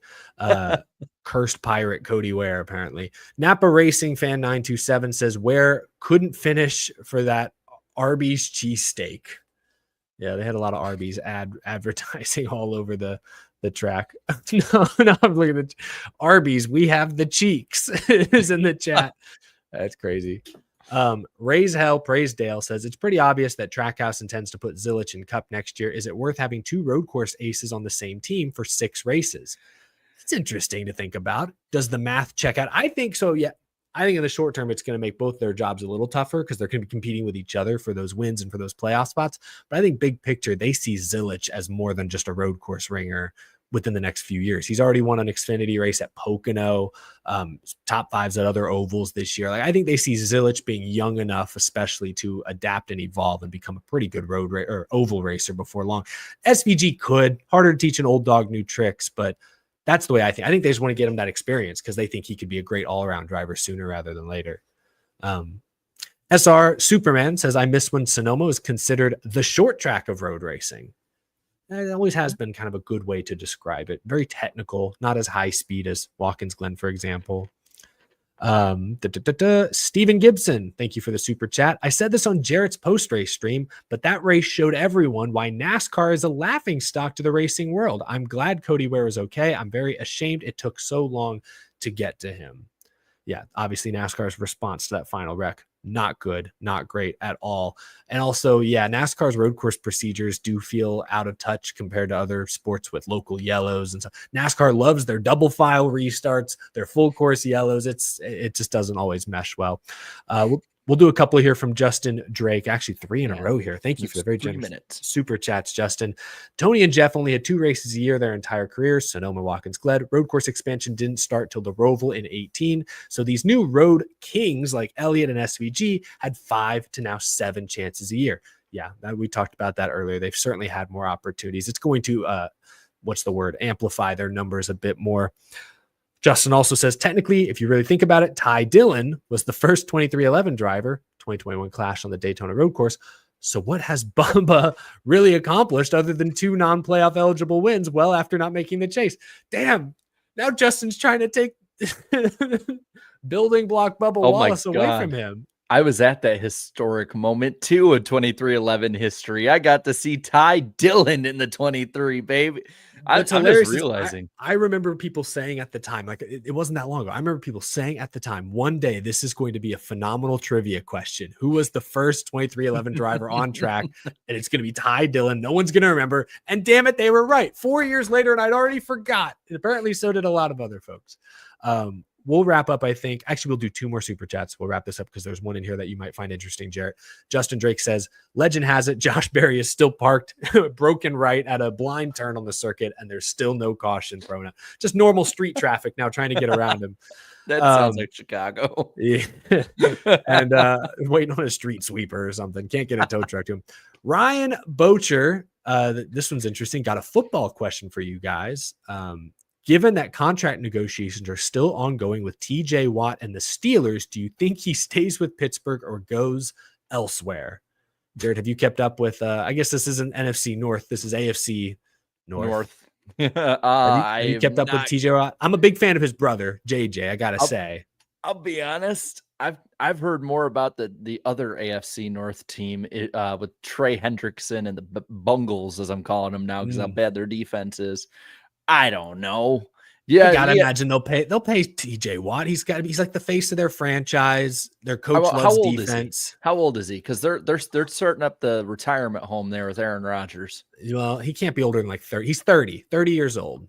He's got 2 or 3 more good years. They'll probably have to overpay him, but he's the face. He's probably, I gotta imagine there's more TJ Watt jerseys in Pittsburgh these days than anyone else, right? Maybe Aaron Rodgers takes him out in one of his mushroom darkness retreats, and then he's, hey, you should sign this, man. It's real Zen, or something like. I don't know what the hell he does, but they'll take him on his darkness retreat, and that'll be good. Well, we appreciate the super chats. There are more. We will get to them by the end of the show. We really appreciate your very generous support. And it's been so great to see the chat so active all night. Time for the second half, beginning with a shift in the air. It's the lightning round here on the NASCAR Weekly Podcast. Jarrett, what do we got tonight? We actually had some lightning on our end this morning. Spooky. It was funny. We apparently Nashville got a ton of them, and me and Danny were literally out of state the entire time. Of course, like we say each week, at NWP Clips, it's the channel that we do all the reel uploads on, and eventually we'll get more clips on there. On the news side of things, Dale Jr. said that trucks are likely to have composite bodies soon. So I'm gonna be honest, that could be an absolute nightmare. Just because they're already crazy. Can you imagine what they can do when the bodies just pop back in place? I'm just worried about, I guess the price. I know composite bodies, they can be more durable. They can also be more expensive sometimes. I don't know. It's interesting with the Cup cars being so different now. I don't know how many parts used to trickle down into Xfinity or even trucks. Trucks are a little different, but I feel like the supply is getting shorter now that there aren't as many hand-me-down Cup pieces going to these smaller truck and Xfinity teams. So if you're, I don't know if changing the body, does that help with that? Does that hurt with that? Does it make no difference at all? I'm not really sure. They better up the purses though, because I have a feeling they're going to have to buy a lot of that stuff, and it's not just going to be given for free like charity. And they're already talking. That's probably why the purse talk started popping up again. Yeah, could be onto something there. Mike Straw of Insider Gaming is going to be sitting down for an interview with Matt Lewis of iRacing to discuss NASCAR 25. Sounds like from his tweet that's still up, they are open for questions. It's going to be happening tomorrow morning. So if you're interested in the gaming side, definitely keep track of that. Ram has said they're considering doing a reality show of drivers trying out for their new NASCAR program with Dana White at the helm of it. And it would be a concept similar to the old Roush Racing Driver X series, according to Adam Stern. I mixed opinions on that. I appreciate that Ram is really embracing the marketing opportunity that NASCAR presents based on how they've talked about this up to this point. But I can't get over the comments we laughed about last week where the Ram CEO didn't seem to know charters were a thing, says they were well into their Cup Series talks when all of a sudden, wait, what are these charters now? Like I can't tell how serious they really are. I'm sure there's people running this thing that are very, the CEO may not know every fine detail. That's fine. But I just find this interesting. It sounds like they're really into the show of it, but I don't know if they have all the details ironed out. I'm just imagining in that meeting that he's sitting there like this. He goes, oh, wait, charters come again? Yep. What are we talking about here? Call Dana White. That'll work. That's the other thing. I'm not sure Dana White being involved. Is Dana White, I don't keep up with the news. Is he, I thought he was like kind of on the outs. Am I crazy? Am I getting him mixed up with somebody? Oh, so he's UFC guy. Wasn't there drama with Dana White? I thought he would kind of been There's like always drama with Dana yeah, White. But why did I think this one was like bigger than usual? I just Googled Dana White, and the first thing I see is that he's going to put a UFC match on the White House lawn. I forgot about. I did see that headline the other week. So like, maybe they're getting him mixed up with somebody. I thought there was some he- drama with Dana White, so but maybe I'm wrong. instead of the referee like 1, 2, 3, as Trump just come out and be like, "You're fired." Like, but the thing is, like, Dana White's name keeps popping up because, like, with all the EV stuff, which there's a thing about EVs actually that's kind of interesting in this segment ahead. He was like in talks of like running the EV series. Now he's in talks with Ram, and I'm just, one way or another, Dana White's going to be in NASCAR, and people are just going to have to get they're going to have to Yep, we'll see what accept happens. that's I guess. coming. Speaking of that, U.S. EV registration has dropped 5.9% in May alone, according to Adam Stern. So, even with some cuts that actually help it out. So that's something to look at for NASCAR. I know they did their EV display with all 3 OEMs this past week at Chicago. The market moves so quick. It basically, this is the way that I see it. The EV market over the last like 12 years has just moved with whichever political party is in power, and you just basically play tennis with it. So in 4 years, it could be really popular to have an EV series, or it could be worse. I don't freaking know. Yeah, I think like NASCAR developed that electric prototype car, and now like Chevy, Toyota, Ford have all developed their own sort of prototype. But like, I think they kind of just like, all right, we built it. Now let's put this thing in storage until we can finally get a real grasp of where is the political and the social culture going? Are we? It doesn't seem like there's a lot of momentum now for people buying EVs. It's a lot more hybrids and other types of vehicles. I mean, Dodge is bringing back the Hemi V8 Ram, or did you see the news on that this week? Yeah, they've sold already, like pre-sold a couple 100,000 of them or something like that. It was like 10,000, like immediately pre-ordered. It's well on its way. It's a lot. It was a lot right off the bat. So let's say, but like you were saying, trends, customer desires are changing constantly, and government incentives are changing constantly. So I think they're just like, let's build everything, and then whatever finally takes hold, we'll go do that. Like, we'll commit to that. On a little bit of sad news here, Howard Miller, the company that makes the Martinsville clock, is set to close this year. Oh, wow. I don't know if y'all saw Dale Jr. had a response to this that I audibly spat out my water while drinking it. Oh, what did he say? He said, they better not get cute and fuck this thing up. And I was like, damn, Dale. And then I saw like the top comments, like NASCAR's just going to buy out like 150 of these and just be like, we'll make our own later. Put them on back order, just have them in storage and just trickle them out over the years. Yeah. They can't change that much. They're grandfather clocks, for Christ's sake. Yeah, just grandfather them in. That was stupid. It was bad. That was so bad. It was so bad it was good. Didn't even really make sense.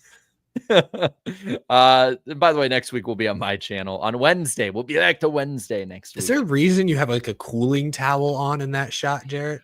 So my wife took that picture. That's an old picture. All the pictures we use are like 4 years old on this show. You could tell it's old. I wasn't fat back then.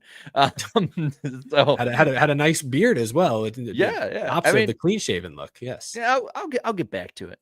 But my wife took a picture of me, and the funny part is I keep popping on screen. People are gonna be like, ah.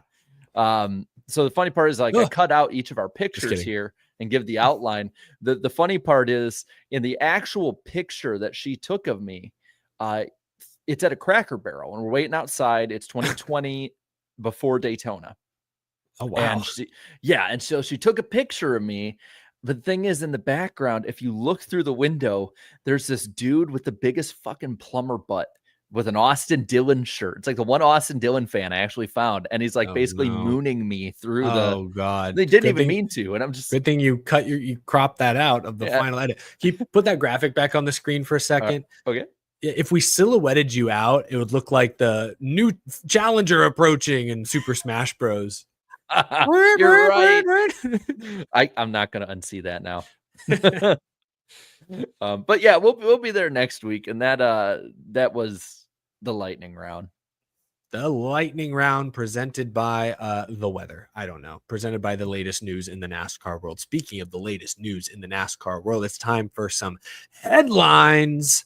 No cool sound effect. Yeah, well, there you go. All right, good sound effect this week. Well done.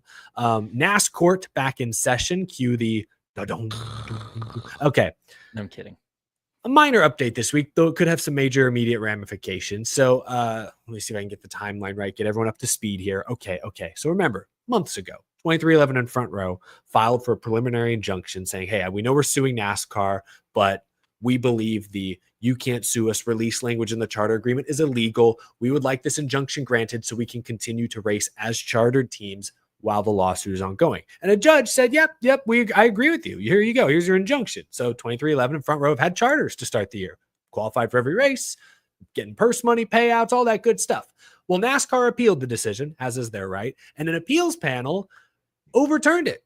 Said, hey, teams, wait, whoa, you can't have your cake and eat it too. You can either sue NASCAR and race as an open team, or you can race as a charter team and just take it on the chin. You can't do both. You can't have your cake and eat it too. So they overturn the injunction, but the teams get the chance to appeal one more time. Say, whoa. Can the entire appeals court hear us out, please? That request was denied earlier this week. So now, as things currently stand, this time next week, 2311 and Front Row could lose their charters. It's essentially in NASCAR's court now, no pun intended. They have the option to next week rescind the 23, 45, 35, 4, 34, and 38 team charters. Will they? Probably. They've indicated that they will, but they might not. You never know. I guess you never know. So that's what's happening. They will likely lose their charters next week, which means they will have to qualify into every race. Unlikely that we get 41 or 42 entries again this year, but it happened at Chicago this last weekend. I guess it could happen again. Ironically, it was a 2311 driver who got sent home this last weekend, Corey Heim. It could happen again. This does not impact their playoff eligibility at all. Even if they were to miss a race, as long as you attempt to qualify, you are still eligible to qualify for the playoffs. Anything else I'm missing? It doesn't affect the main lawsuit that's going to be going through till December. That's a big thing. Like, I know we keep saying it every time, but it has to be hammered home just because there is that. People will take this and say, oh, the teams have lost. It's over. It's like, no. The case is its own separate thing, essentially. See, the funny part, and I saw this on Reddit, and I don't think NASCAR will do this because I don't think there's enough time to, but could they really go full nuclear and just sell off those charters to other people? Yeah, I mean, theoretically, now the 6 charters that are owned by these teams will now go back to NASCAR's hands, and they will hold on to them or do with them what they want. And in good faith, too, if NASCAR were to try and sell them, like, would any teams actually bite at that? Because at that point, like, you're probably like, of the 2 teams in that lawsuit, you're probably going to be like dead to them basically at that point. I mean, I can't speak I don't know what they'll do. I imagine NASCAR will, they won this part of the lawsuit. They've gotten what they wanted. I don't know that they'll push the issue because the whole point is like, irreparable harm. And if NASCAR were to turn around and sell these charters to RFK or Legacy, obviously things could be unwound 6 months from now. If the teams win the lawsuit, they could what am I trying to say? They could undo these sales, but it would get messy. Suddenly Legacy and RFK have the rug pulled out from under them. So, I would imagine NASCAR is going to sit on them for the time being, but we'll see. I would also probably think that the OEMs, Ford and Toyota especially, would not allow them to buy, like RFK to buy them or Toyota or maybe Legacy, just because like if NASCAR is trying to sell Legacy, the 45 charter, well, then you're just screwing over Toyota and you're going to be in the doghouse. And I just also don't think any team would want to, knowing that if the lawsuit goes a certain way in a few months, like this could get, like nobody's going to even want to risk it, knowing that there's a chance this isn't a permanent. I mean, none of the charters are permanent, but you know what I mean? Like there's a chance this is not a long lasting deal. So I don't think anything will happen. The other interesting question, and this could actually, I think, affect them this year, with the money side, is will NASCAR want them to give that charter money back? Will they stop just like, line in the sand here too with it? I feel like this whole time they should have had, like, I think Breakard said this, so credit to him. He was the one that had this idea. They should have just put it in an escrow account. And then after the fact, either it goes to NASCAR or the other teams or these teams. Yeah, that is a messy part because now going forward, assuming the charters do get rescinded, 2311 and Front Row will make far less money per race and at the end of the year because they won't be chartered teams. But to your point, Jarrett, will they be forced to give back the previous 4 or 5 months of charter payouts they've already received? That is an interesting conundrum, perhaps, that could put It's- additional financial strain on these organizations. Yeah, it's going to get so much more messy. Yeah, and I think a lot of fans, I saw some discourse in my comment section this week. I think a lot of fans, some fans, I think, are surprised this hasn't become a larger PR mess for NASCAR. Like, national media is not talking about this. Like, us in the NASCAR world know about it, but what I've experienced talking about on Twitter and on YouTube is I think the average fan, they understand in a high level sense what the teams are upset about, and they understand, even if they don't agree, why NASCAR is pushing back and trying to protect their turf.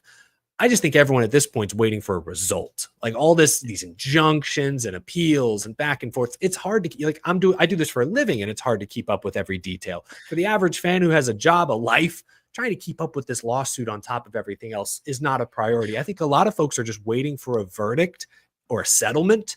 And if and when that day comes, then everyone will react. That's when this could be a leading story on ESPN. Same thing with like the NCAA that Jeffrey Kessler was a part of. Is, all the ongoing lawsuit stuff really wasn't a conversation until all of a sudden it got decided, hey, you got to pay the players now, or the players are eligible to make money off of their likeness. And it's like, oh, once the ruling came down, it became a national story everyone was aware of. That's where I think we're at with this. Well, and to be fair, on a couple counts here too, NASCAR is definitely not at the level of the NCAA anymore. So it's probably not, and ESPN doesn't really give a damn about racing, even F1 at this point, the way it sounds like they're going to probably to be Apple TV next year instead of ESPN. And like, not to minimize any of the stuff outside in the world, but when it comes to being in court recently, NASCAR is probably on the least of anyone's minds. I would have to say. There have been more interesting court decisions. Yes, high-profile court decisions in recent weeks. Yes, true. And to be fair too, and maybe I just, it's been from my end, and I've noticed when I talk about it when I'm live or do videos, like it does feel like a lot of people too are just kind of fatigued at this point by it. Yeah, and they're just, like you said, they're right for the result. They don't care about the minute little things here and there, and it's getting it. And it's like we cover NASCAR for a living. This is our job, and it's getting hard at times for us to cover it because it's so much corporatese and legalese in it that it's like you basically do have to have like a legal translator go through and be like, here's what's going on. And then the NASCAR translator, like a Bob or a Bianchi or a Sturden comes in. Here's what this actually means for the NASCAR side of things. Yeah. This has just been the first, I think, big thing in months that we got where we're going to see and hear and feel the actual impact. Yeah. This is the first thing in a while that will impact the on-track product. Everything else has been like, ooh, this might shift leverage behind the scenes a little bit. This is one where now if Catherine Legg and JJ Yaley and Josh Bilicki show up or whoever for another race. McLeod. I mean, Bubba Wallace would have missed Chicago if this had gone into effect a week or two ago. Like, because he wrecked in qualifying, he would have missed the show. That pressure will be on potentially in the future if this happens. Who knows too? I mean, there's supposed to be an announcement this week with JRM. Junior Motorsports, a very vague JRM announcement. It's like, do they were on the Brickyard, and there were a lot of people that came to that one last year. That's fair, all it takes is Bubba Wallace, was brakes going into a corner, or Riely Herbst running out of talent in a corner. 2311 has had some brake issues this year. That is true. or Noah Gregson ends up, just getting some bad luck or gets loose in the corner and loses a second. And it happened to Corey Heim this weekend. I'm just saying. I feel like because we don't see it that much, I think like this week was like the first time since like 2018 or 19 that a non-Daytona 500 had over 40 go home. Yeah. I feel like people, and especially newer fans, don't realize just how finicky qualifying can be when somebody is a go or go homer. Sure. No, I mean, we talked about it a little bit. I don't think any of us had Bilicki and Catherine Legg. All due respect to them. Catherine Legg went on to finish 19th. Good for her. But I think we all would have said Corey Heim, just because he's in a better car more than anything, was going to qualify in and didn't. It made a mistake and it cost him. And so anything's possible. That's the fun about qualifying I miss so much is like, I don't know about you, but when I get home on a Friday, turn on speed and like that. I remember that Las Vegas one in like 2007 where like 15 cars crashed because they were just like going absolutely nuts, newly repaved track. And it's like, if teams really wanted to, and they bring enough cars, like you could see that issue actually happen. Like Southern 500, Can you imagine Darlington? You have to get it in. The pressure is suddenly on you to qualify in. And Tyler Reddick, who's in the playoffs. I mean, I guess maybe if they had like a thing about owner points or playoffs, maybe he'd get a provisional. I don't know how that all works because we haven't had to use it. But like, could you imagine a playoff guy crashes out in qualifying and misses the race and is in the hole right at the start? We're going to start story that would be. Here's what's going to happen is suddenly we'll have Noah Gregson applying for the open exemption provisional. I'm world class. Puts his cowboy hat on. Shows his chest hair too. Yeah. World I guess the OEP, you're not eligible for points though. So there'd be no point in doing that. Never mind. You don't get points for being the OEP. Yeah. So never mind. Tough situation. Be interesting to see if it really, what we know for a fact is this will put some immediate financial strain on the teams because they aren't going to make the same money for the rest of this year. The secondary impact is if we get a large field, pressure's on for sure. One other headline we can talk about, Bowman Gray is back on the Cup schedule for 2026, February 1st. The clash at Bowman Gray, the cookout clash, returns. I saw a report, I want to say it was The Athletic, said that this could be part of a 5-year deal to keep Bowman Gray on the schedule regularly. Doesn't necessarily mean it'll always be the clash, but I thought this year's clash at Bowman Gray was a pleasant surprise. I thought it was going to be the clash at the Coliseum, but with less glitz and glamour. And, while Fox's coverage left a lot to be desired, the racing was phenomenal and it looked like a great energized crowd. So I was impressed. The racing was way better than we saw in LA. And that I did not expect. Sorry, you brought that up. You immediately just reminded me of that Elliott fan. They cut to a kid. Fox cut to a child falling asleep. How many more times will this be brought up? Hey, check out this high octane American racing, badass motorsports here. Jeez, they should have ripped up their contract that moment. I'm just saying. Talking about the actual event. Maybe that's how they forced Artie out, was that broadcast. They finally said, all right, it's time to go. He failed up. He went to football. Well, I guess that's he true. went to Monday Night Football. He's going to be directing a Super Bowl. Corporate America's backwards times. God, we're going to have him look in the stands and have LeBron James sleeping at the Superdome. Oh my God. I'm so excited. If they cut to a sleeping fan in the Super Bowl, I'm going to scream so loud. It's going to be a sleeping celebrity. You're going to have like Hillary Swank in there sleeping. Fuck, baby. Anyway. Okay, sorry. I want to say, I don't get the complaints I've been seeing about the Bowman Gray side. Like I've noticed a lot of people like, man, why are we going back to Bowman Gray or anything like that? And then on the other side, there's like people, I want the traditional one of Daytona and all that. And this will be the 5th straight year that we're having a stadium clash. Like between 2 years at Bowman Gray, 3 years at the LA Coliseum. Who knows? Maybe they'll go and down into Florida and then take one of their stadiums. Philadelphia, University of Pennsylvania has been mentioned. Yeah, I mean, so I would honestly, if that's going to be the identity, we just have a rock'em sock'em quarter-mile brawl in a stadium, and we just take it around the country or where we can. Let's just do that. If it's going to be a rotation, we'll just go to different ones like that. I have a feeling it's not. I have a feeling we're probably going to have like Brazil in 27, and maybe they'll do like Daytona once every 5 to 7 years just to make people actually care about it.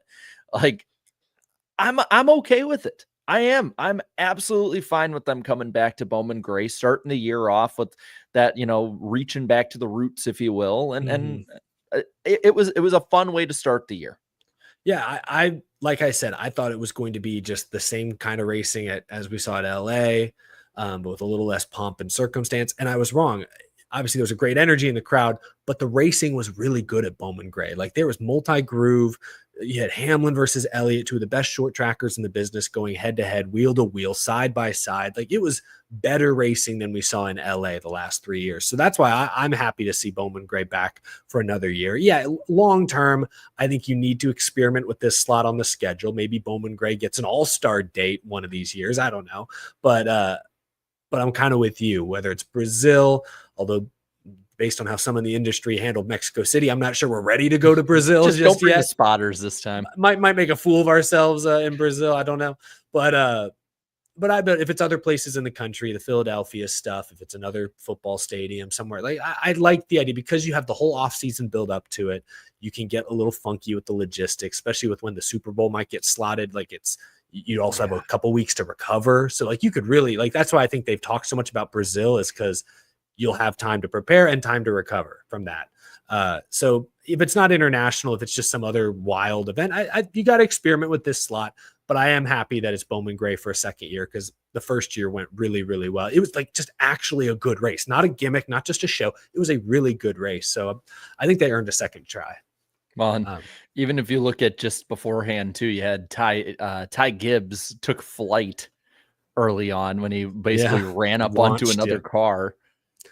Yep. Yeah. No. So it had some fireworks, no doubt, on track, off track, all that good stuff. And remember that promo NASCAR did for it, where it was like Christopher Bell and he like roared and like got all distorted or whatever, and they that was like the start of that trend. Like, I'm cool with it. Maybe if this year sucks, yeah, sure, move on. But I don't see the issue. Yeah, no, no reason to get up in arms about it. Again, good mix of grassroots tracks like Wilkesboro, Bowman Gray, Rockingham on the Xfinity and truck side coming back to the schedule. Then you can get funky with San Diego and Chicago and so on and so forth. Well, Jared, our fun segment. Maybe the whole show is a fun segment. Come on, let's be honest. We're having fun. Our fun segment is a bit abbreviated tonight because I have no competition this week for random driver of the week. Sadly, I'm sorry, chat, to disappoint y'all. Instead, we can do our prediction segment, our accountability session. So every week, each host makes 2 motorsport, NASCAR, or show-related predictions. We keep track every week in our accountability session, and we try to keep our predictions fairly concise within the coming weeks and years. Jared has a huge book in his office where he handwrites all of our predictions. And so if we start like stacking up predictions that don't come true for years down the line, there's only so many pages. I don't want to force Jarrett to cut down more trees here. We're trying to be environmentally conscious on this show to some extent. Blow off the dust, just be like, have dust fly. I wrote this 7 years ago and it finally came true. 4 score and 7 years ago. Yeah. The book. Jared, look at you. 1 for 2. Yeah, I said SVG would win multiple cup races this year. That's probably a layup, but you never knew. I also said there'd be a Derek Rose interview on TNT's broadcast, and that was the least of their issues. How did I do? I'm scared. Oh, are we going to Danny next? Danny said Catherine Legg said she would get at least 1 top 25 finish in any NASCAR series, and that Kyle Busch would get a top 10 in Chicago. Got that one. Said SVG would lead the most laps in both Chicago races, and then Michael McDowell happened. Yeah, all right. And then Eric said Bowman Gray would be on the 2026 Cup schedule. Yeah. So nice one. And the Ty Dillon, the GOAT, would upset Brad Keselowski. That's huge. Thank you, Hocevar. And then said a different driver would win each Cup road course race this year in Cup. I don't know why I made that prediction. And that rain tires would be used at Chicago's Cup race for the 3rd year in a row. I thought that was a layup. Damn it. It was not. Oh, Calypso.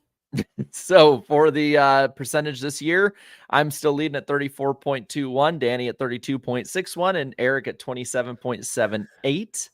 All time, I'm at clean 40, Danny at 31.41, and Eric at 30.38. So I'll kick it off here.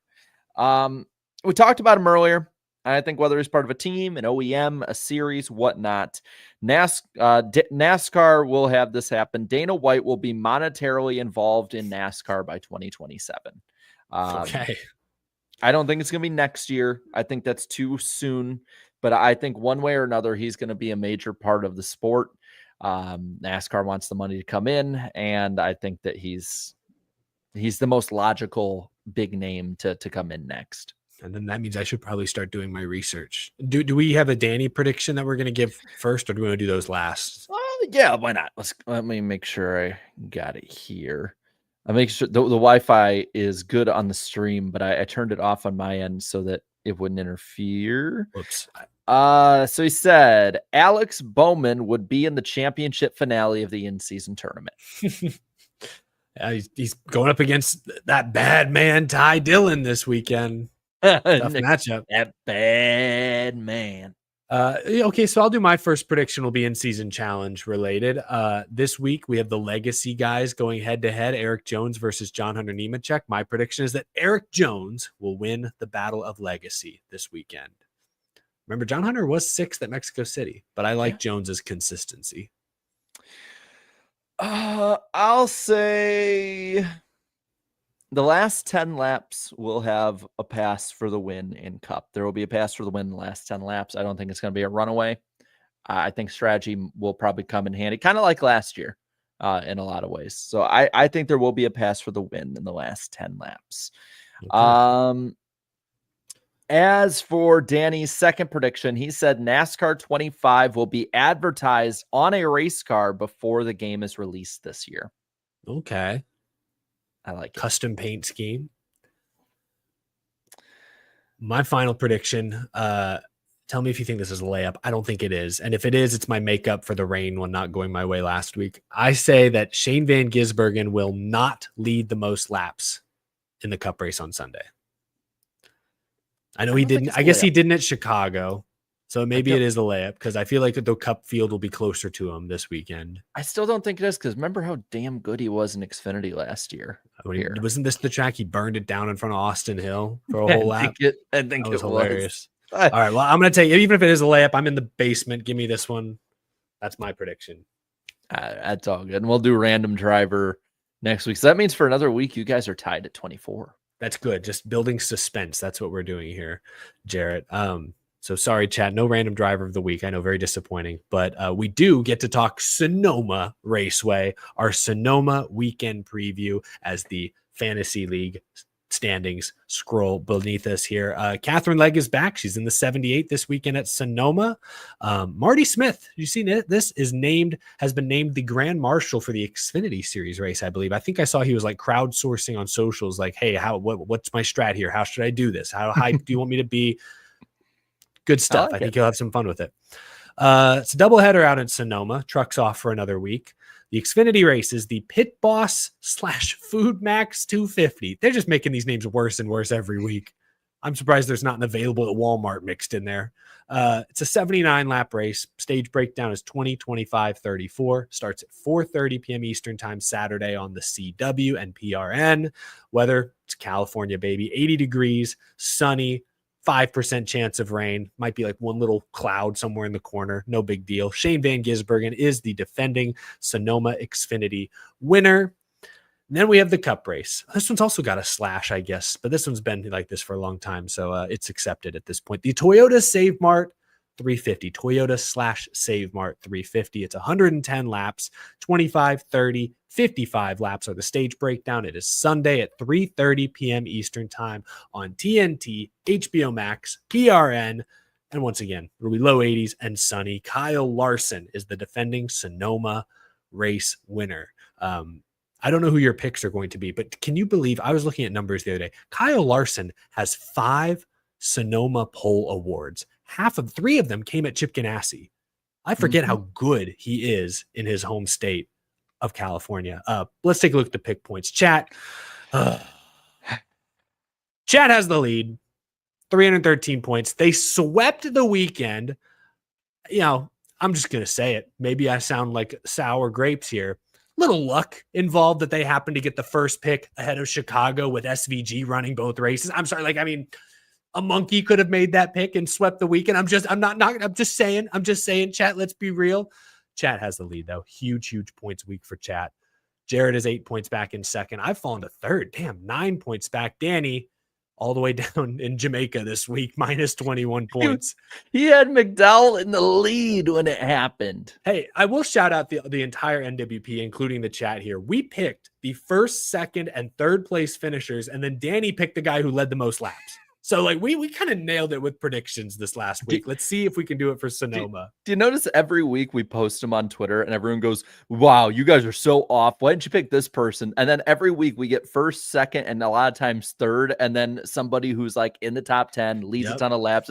It's almost like all of us in the chat combined all know what the hell we're talking about. But it's almost like we do a little bit of research, you know? Now I say this and we're going to have like everyone 30th and worse this week. Yeah. Chat, you're really going to be tested this week. You got to prove to us that you deserve that top spot, because now you get the fourth pick at Sonoma. Got to earn your money this week, chat. I know they didn't like it. I called them out. I don't mean to call y'all out. You're just playing by the rules. But a monkey could have made that pick. Just saying. I'm pretty sure that corgi on TikTok that hits like the ball into little baskets to make sports predictions, I'm pretty sure that corgi would have picked Shane Van Gisbergen to sweep the weekend. So congratulations, chat. Congratulations. Am I laying it on too thick, Jarrett? Am I laying it on too thick? They you can be honest with me. They deserve it. I don't trash talk very often. I'm learning how to trash talk slowly but surely, dipping my feet into the kiddie pool here. We'll go in order. I guess Danny, who's not here, has his Xfinity Series pick on standby. I imagine who it's going to be. Jarrett, who did Danny pick to win the Xfinity race? I sound like 90s radio. You ought to know. It was SVG. Nice. All right. Figures. A monkey. What did I say? That's it. We're calling Danny now. I'm just saying it's that easy to pick SVG. Oh man. So who do you got? You're second now. Oh shoot. I'm second now. All right. Well, I'll take Connor Zilic. A monkey could make that pick too. Oh God. SVG, then Connor Zilic. Give me Zilly. Zillbilly. I'm a Zillbilly for the week. All right. I'll go with the guy that has to be picked every week. It's contractually obligated. Somebody has to pick Allgaier. Oh, I'm a little surprised. That's actually okay. All right. Chat, who you guys got? Hill? Catherine Legg? Oh. I think they're going Hill.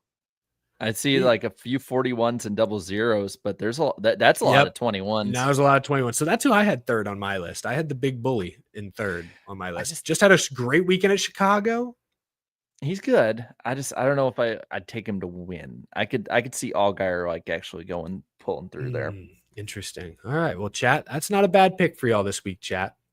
Danny didn't give Suck or dark horse picks, so you got to lead off on those ones. Oh, okay. Suck pick for the Cup race. Now we're talking Sunday. Suck pick for Sunday. I'll go Brad Keselowski. I think his comments, we have too many road courses, just putting bad energy into the world. And I don't think Sonoma is going to take too kindly to that. Something's going to go wrong. I'll keep going with the bad energy at the end of Chicago and go Bubba Wallace. Chat, what do you guys think? I guess we can overlap here. Oh, they're also going Bubba or Keselowski? Or I think they're going Brad. Yeah. Some Hamlins mixed in there. Yeah, a few others. Okay, interesting. What about dark horse? Did Danny give a dark horse or no? Nah. I'm debating if I want to make this my dark horse. I'm not going to pick. I might pick him to win. I can't make him my dark horse. I might pick this guy to win, so I can't do that. My dark horse pick is going to be Alexander Bowman. I like it. I'm going to go with... He's not beating Ty Dillon, though. Ty Dillon's their win pick. Shit, I contradicted myself. He's not beating Ty Dillon. I'm going to go Priest on this one. I like what that team's doing right now. All right. Chat seems to be going Michael McDowell. I feel like McDowell could be a win pick. Just saying. Saying, chat. That one surprises me. Yeah, careful. You just took a big name off the board. Just saying. All right. They're going McDowell. I mean, it is a good underdog pick, but it might be a better win pick. Just saying. All right, Jarrett. That time of the show. Who is going to win the Toyota Save Mart 350? As title sponsorships go, the Toyota Save Mart 350 has to be one of the longest running race names in the sport, right?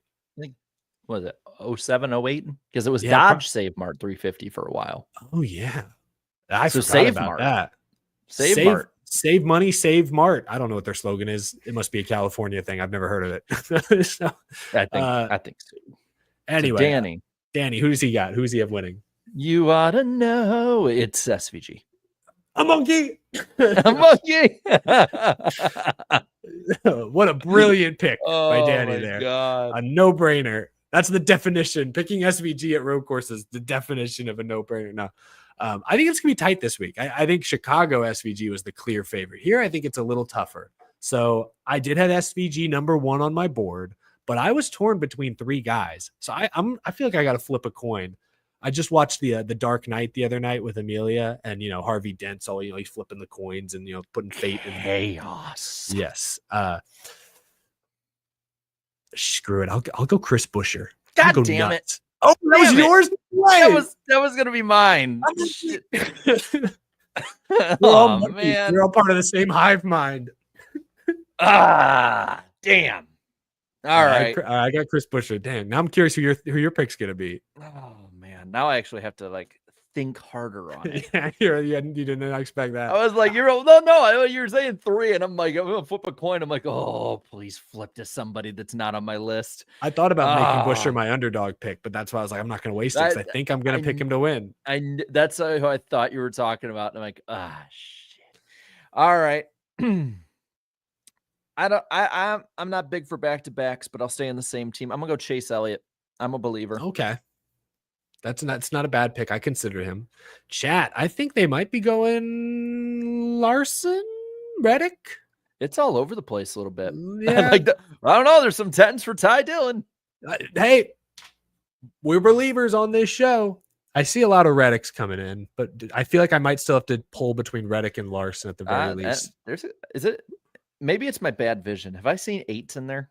I have seen a few 8s. I wasn't sure if it was enough to get on the poll, but I wouldn't pull say it's enough. Nah, just 45 and 5. I'll be fair to him. All right. We'll run a poll for about like 10, 15 seconds, y'all. So be quick. Get your votes in. No longer need to type in the chat. You just need to press a big friendly button. Now, if you're driving, if you're operating heavy machinery while listening, please do not try to vote. You're just at the mercy of who everybody else votes for. Safety first, of course. I'll give it a few more seconds. We got over 100 votes in already. He's a 20, the 30. He's got nothing but daylight. It's getting pretty close, but it's not that close. It's going to be Kyle Larson. Kyle Larson won this race a year ago. And now you know exactly what's going to happen when we post it on Twitter on Sunday. Why do you guys keep picking the Hendrick drivers? Hendrick isn't that good. Oh, wait. Oh, what Hey, man. Steve Irwin just jumped into the chat. What's going on here? Hey, we Irie in Jamaica, man. How are you? How's He did it tell us going? he was going to work on that. I didn't know if this was actually going to work or not. The Wi-Fi's not the greatest here. You look clear to me. You sound good. Okay, because it's not that fast here. Even in our final stay, we're in a little nicer place to stay than where we have been, but the internet's still not that fast here. Don't be busting our balls here, Danny. You just made it in time for picks. So, Danny, obviously you had the first choice. You took Shane Van Gisbergen. Do you care to elaborate at all on your SVG pick for this week? Did you not watch last week? I'm opening the floor up for you. Did you see that? Hey, I will say I met someone faster than SVG this week. I met Usain Bolt in Jamaica. But the real question is he faster than Xfinity internet? Definitely faster than Jamaica internet. Well, did you see what Eric was saying though? Every time I said you were picking SVG. No, I sadly I didn't get to say like, the earlier part. Like, we were having dinner. Earlier is like a monkey could have picked like the one the chat picked last week, and then every time you picked SVG, just go a monkey. now watch. I have him this week, and everything's gonna go wrong. It's going to be closer this week than it was at Chicago. I think the cup. I guess SVG's a cup regular now, but like the traditional cup guys, I think will probably be closer, a little more competitive. I mean, it's still a good pick. I had SVG first on my board. I ended up taking Chris Buescher, which forced Jarrett to take Chase Elliott, and the chat wound up with Kyle Larson. So how did random driver go? We did not do it. I mean, do you think the internet's good enough to do it? I have clues I prepared. I'm hanging in right now. Oh gosh. Okay. All right, chat. Let's do it. Danny's here. We got do it at the wire. Danny coming in. And here's the best part. I definitely cannot see the chat. So nice. That's right. All right. Where did I put it? Here we go. All right. It's funny because I put the dates on it, and I completely forgot to put the date on this week. So look at Jarrett being prepared, even with this last minute audible. Also, you're gonna have to tell me if I'm right or wrong, because on mobile you can't hear those sound effects that you do. Good to know. All right. Well, don't worry. They actually updated StreamYard, so I'm learning it as we go too. All right. So we are tied 24 all in this thing. This is huge. This is an international edition of Random Driver of the Week. Yes. 24 all. So Eric got last week. Actually, of the last 5, Eric has been on a bit of a heater. So we got Jeff Gordon last week, as well as Christian Fittipaldi and Chase Briscoe. Danny had the 2 weeks in between of Bobby Dale Earnhardt and Angela Ruck. So, all right. This random driver started racing on karts at 3 years old. That's a lot too, yes. This random driver has run in the 24 Hours of Daytona 8 times, winning once. This random driver has 97,000 Instagram followers and posts there often, but has 165,000 on X and hasn't posted there since February of 2024. I'm just going to throw out a guess. Jamie McMurray. Jamie McMurray is wrong.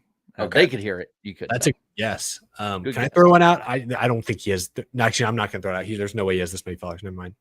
I'm not even going to throw it out there. I knew McMurray being with Ganassi. I think he won it once, but I couldn't remember how many times he won it. That was actually a good guess. I have no clue about his social following either. Here's how I'm going to remember, or here's how I'm going to see if you guys remember stories we've talked about in this show years ago. This random driver had a viral story of being robbed at gunpoint at a Taco Bell. I don't remember this. What the heck? I feel like I should know this, but I don't. Well, this isn't because anyone got it right, but By the way, sorry. Are you guys hearing the background here? Because I'm hearing like nothing but Jamaican drums to my left. I just hope you guys are not hearing that. You're not. Wish I was, honestly. That sounds fun. Yo quiero Taco Bell. This random driver's NASCAR career actually ended, though, due to lack of sponsorship. That's what's sad. Should have been more active on Twitter. This random driver's racing career as a whole, though, ended for a little bit less fun reason due to having 2 spinal fractures. Suffered in racing accidents or just in racing? Oh, man. Okay. Shoot. I'm way off. This random driver made a total of 29 total NASCAR starts. Oh, my gosh. Okay. Well, that throws out one idea I had. Do you want the breakdown of those starts? Like per series? Sure. 10 in Cup, 18 in Xfinity, 1 in trucks. So this must have been a really good. Is this like a road course ringer? That's what I'm thinking. That's what I'm trying to think of right now. It would be fitting for Sonoma. Oh gosh, it's a technical guy in the chat, so I got to probably forget his name. This random driver's best Cup finish was 22nd at Martinsville. Oh. Not a road course. Not a road course, no. But Hmm. best Xfinity finish was 5th at Watkins Glen. Now that's more like it. Yeah. This random driver actually in a Graham Bensinger interview, if you've seen those ones, said that they preferred the Nationwide cars over the Cup cars. Can I throw out? I'll throw out a random name. Jacques Villeneuve. Jacques Villeneuve is wrong. Dang it. I was thinking about that one. The numbers this random driver has driven. It's okay. I don't have anything to write anything down with. I don't either. I'm just holding my phone. In their racing career, the numbers are 055, 01, 02, 2, 7, 9, 10, 17, 26, 27, 40, 41, 42, and 50. Can you run for him one more time? Yeah. 055, 01, 02, 2, 7, 9, 10, 17, 26, 27, 40, 41, 42, and 50.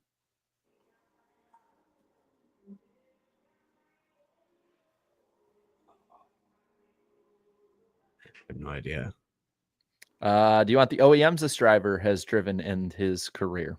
Mhm. Sure. Again, total career here. Dodge, Ford, Pontiac, Honda, Lexus, BMW, Acura, and Mercedes. This is a sports car racer. Potentially. This random driver has been in the movies. Driven and Turbo. Driven and Turbo. Turbo was like an IndyCar movie, though, right? Mm-hmm. Yeah, I think it was Indy Ooh. 500, right? Ooh, I never saw it. So was Dario Franchitti? Dario Franchitti. Correct. Oh, you got it right. Whoa. Whoa. I couldn't remember how many NASCAR starts he had, but no, that makes sense. I forgot. I wasn't even on my radar. I was just about to get to the fact that he's from Scotland. That might have helped. The IndyCar movies kind of gave it away to me, though. I think that You're made more welcome. sense. That's what I like to do. I like to think out loud. It's my. I should mute my mic when I do that. Thank you, Eric. You're welcome. Danny takes it's okay. the I don't think lead. I would. I'm very unfamiliar with Frankitti's NASCAR career. I probably wouldn't have gotten that. Maybe I would. Popped in from Jamaica just in time to keep the one thing I'm good at. Damn it. A monkey. Bested So by Danny- monkey. I've been beaten by monkeys 2 weeks in a row. Not you, Danny. Danny, The chat. 25-24. Danny has the lead in random driver. He keeps winning even when he's out of the country. Yep. Insane. Someone's take his clutch. passport. He's not allowed back. That was clutch. I will say. Literally got my passport just to beat Eric one time. Brutal. What time? What's times is it in Jamaica? I don't know what time It's Central Time here. Is it really? I thought it would at least be like Eastern. No, Wow, no. okay. Jamaica is Central Time. All parts of it. Jamaica is about the size of the state of Connecticut. We found out, like, it's not that big of a state, Wow. or not that big of a country at all. And instead of, we have counties in our states in the United States. Here they have parishes. So Okay. I think we spent majority of our time in St. Catherine Parish, and we went into the capital, Kingston, for a little bit. Now we're just outside of Montego Bay. We fly out of Montego Bay Airport tomorrow. Nice. Well, safe travels, Danny. Appreciate you stopping by, even though it came at my expense. I never thought we would learn about Jamaica on this show 8 years in. So I came in and y'all hadn't done random driver, and so I'm like, teacher, you forgot to sign homework. Exactly. And the only one mean mugging you is Eric. Danny's that kid who's ruining the curve for everybody else. but no, in all seriousness, this has been a good trip. We all, me and a group of people we go to church with, before going on this trip, they were just random faces in the church crowd. Now got to know a lot of good people from our church here, and it's been a good time. So I've enjoyed it. Hope the show was good without me. I didn't get a chance to see it, but No, it's been good, but it's never the same without you. So we'll get you back in here full time next week. We're on Jarrett's channel next week, and then Danny, you'll be hosting after that. So. And then the next weekend I will be going to Dover. I'll be at Dover for Sunday, not on Saturday, but for Sunday. Awesome, good stuff. Well, I guess Danny, appreciate you jumping in here, saying hi to everyone. Everyone in the chat lit up when you rejoined the call here, and safe travels tomorrow, man. Yeah, I'll probably get off here because I'm not going to hold the phone throughout all the super chats. I was going to say that It's going to be drag. fake. Guys, can we wrap this up? It's been 74 years. All right, man. You have safe travels, and let everyone know we said hi. All right. Bye-bye. Later, man. Adios. I forgot to. Oh, I should have told him to say hi to Usain Bolt for us. And ask, are you faster than Xfinity Internet?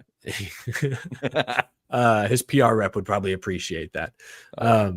We kind of just alluded to it. That's it for our Sonoma preview, which means to wrap up tonight's show is our final super chat stage break. Really appreciate you all sticking with us tonight, sending a lot of very generous messages and questions and comments. We will read the remaining chats right here, right now, from All Sports All Day. Said, if they don't return next year, I don't want another street race next year. Chicago is special, and I don't want a street race to just take up space, make it important, and not a space filler like San Diego will be.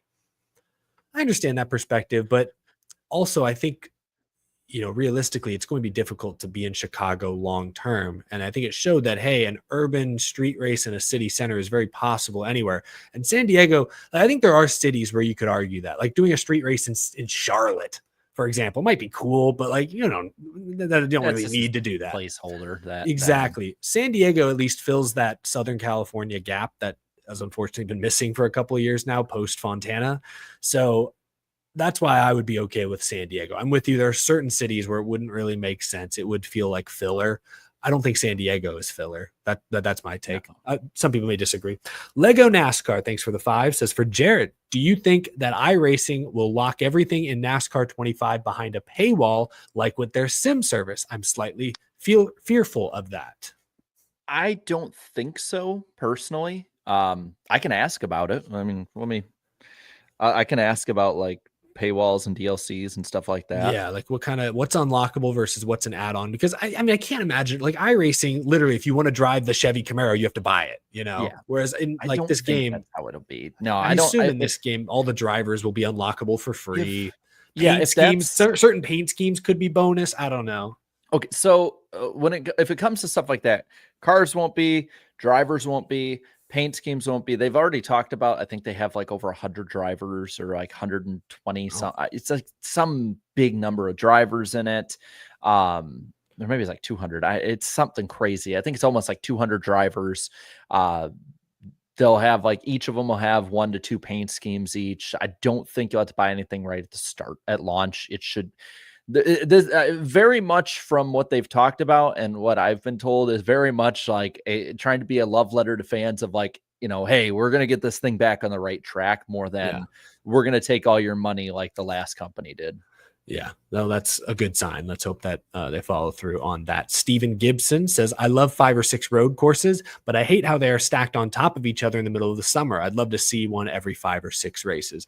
I could agree there. I think some of it's just geographically, it's tough. Where can you put Sonoma? Where can you put, you could put Sonoma in the spring, get our first green Sonoma track, but Chicago, you're kind of limited. Like there's so many tracks in the South, but you can't race in the South all summer long. That's just brutal for the fans and the drivers. So that makes it a little tricky, but I agree. It'd be nice if we didn't stack them up on top of each other quite like this. From Jason Carney, curious, do you think Larson or Elliott leave Hendrick when their contracts are up? Larson is through 26, Elliott 27. I still think Bowman gets re-signed because he makes a lot less money than Chase and Kyle. That's true. His contract is probably less cumbersome than 2 champions. I don't see Larson going anywhere. You don't let drivers like them go. No, not if you can't. And if you're Larson or Elliott, where are you going to go that's better than Hendrick? Well, but even for Hendrick too, I mean, Elliott's lesser to, I don't think is at the level Larson is now. Like if you asked me in 21, early 22, I'd say, yeah. But like Elliott is still like an A- driver. Kyle Larson's a blue chipper. You don't let Kyle Larson go ever. Yeah, no, exactly. So I guess the conversation ends there. You're right. I'm just wondering, like, even if, say, there was the chance, like, how much would Joe Gibbs Racing have to pay Chase Elliott for him to go to the 11 car in 2 years? I don't know. For example, I think it's that. I think you'd have to trade a driver like a Christopher Bell over to get somebody like trade. One of them. That's not how this works, though. It's all contracts and free agency. Yeah, again, but you add in the sponsorship that's connected with these guys too, that are just signed longer, and that sponsorship would probably go with too. So you'd probably have to buy that out with Hendrick. Like, I think you would actually get real life free agency for that, and you would have to give up someone really good. Like, I think you maybe would just have to give up somebody because you couldn't afford to pay him after you spent all the money to buy up to get Chase Elliott. Because, like, obviously, if you're like, hey, Chase, we'll give you, I'm just making them, we'll give you $20 million to replace Denny Hamlin when he retires. Okay, Rick Hendrick's going to offer $22 million, and then you're saying like you'd stay with Hendrick. Like, I mean, that's I don't know. Yeah, you can't let any of them. You might even take a hometown discount to stay at Hendrick because they've been so consistent over in the 9 car over the years. Steven Gibson says, I wish we had 2 stages with a race to halfway. I see. So like 1 stage break in the middle of the race. That's understandable, I guess. Roughly, though, a lot of them reach that. Like, if you're talking like a stage in the first half and then the stage at halfway? Is that the question? More I think or what they're less? saying, no, is really it's like a race is just 2 stages with 1 break in the middle. It's getting too sports ball-y for me. I don't want a halftime. Halftime? I don't know. We basically have periods now, like it's the NHL. Fair. I don't know. Yeah, and tricky. As long as we can get like a cool halftime show, get Madonna out there. Oh God, leaking dust.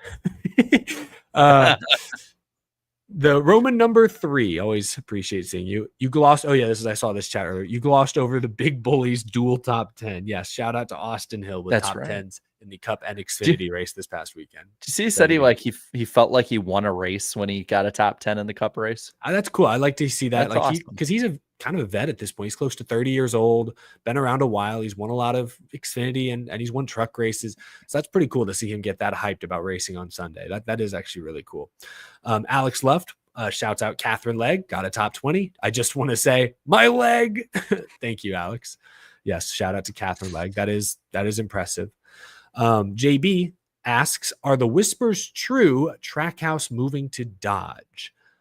I don't know if those are like real whispers from people with any real knowledge of the situation, but I just think anyone who can look at the landscape and say, well, a 4th OEM would want to go to an established team that's probably not already the top dog with Ford, Chevy, or Toyota.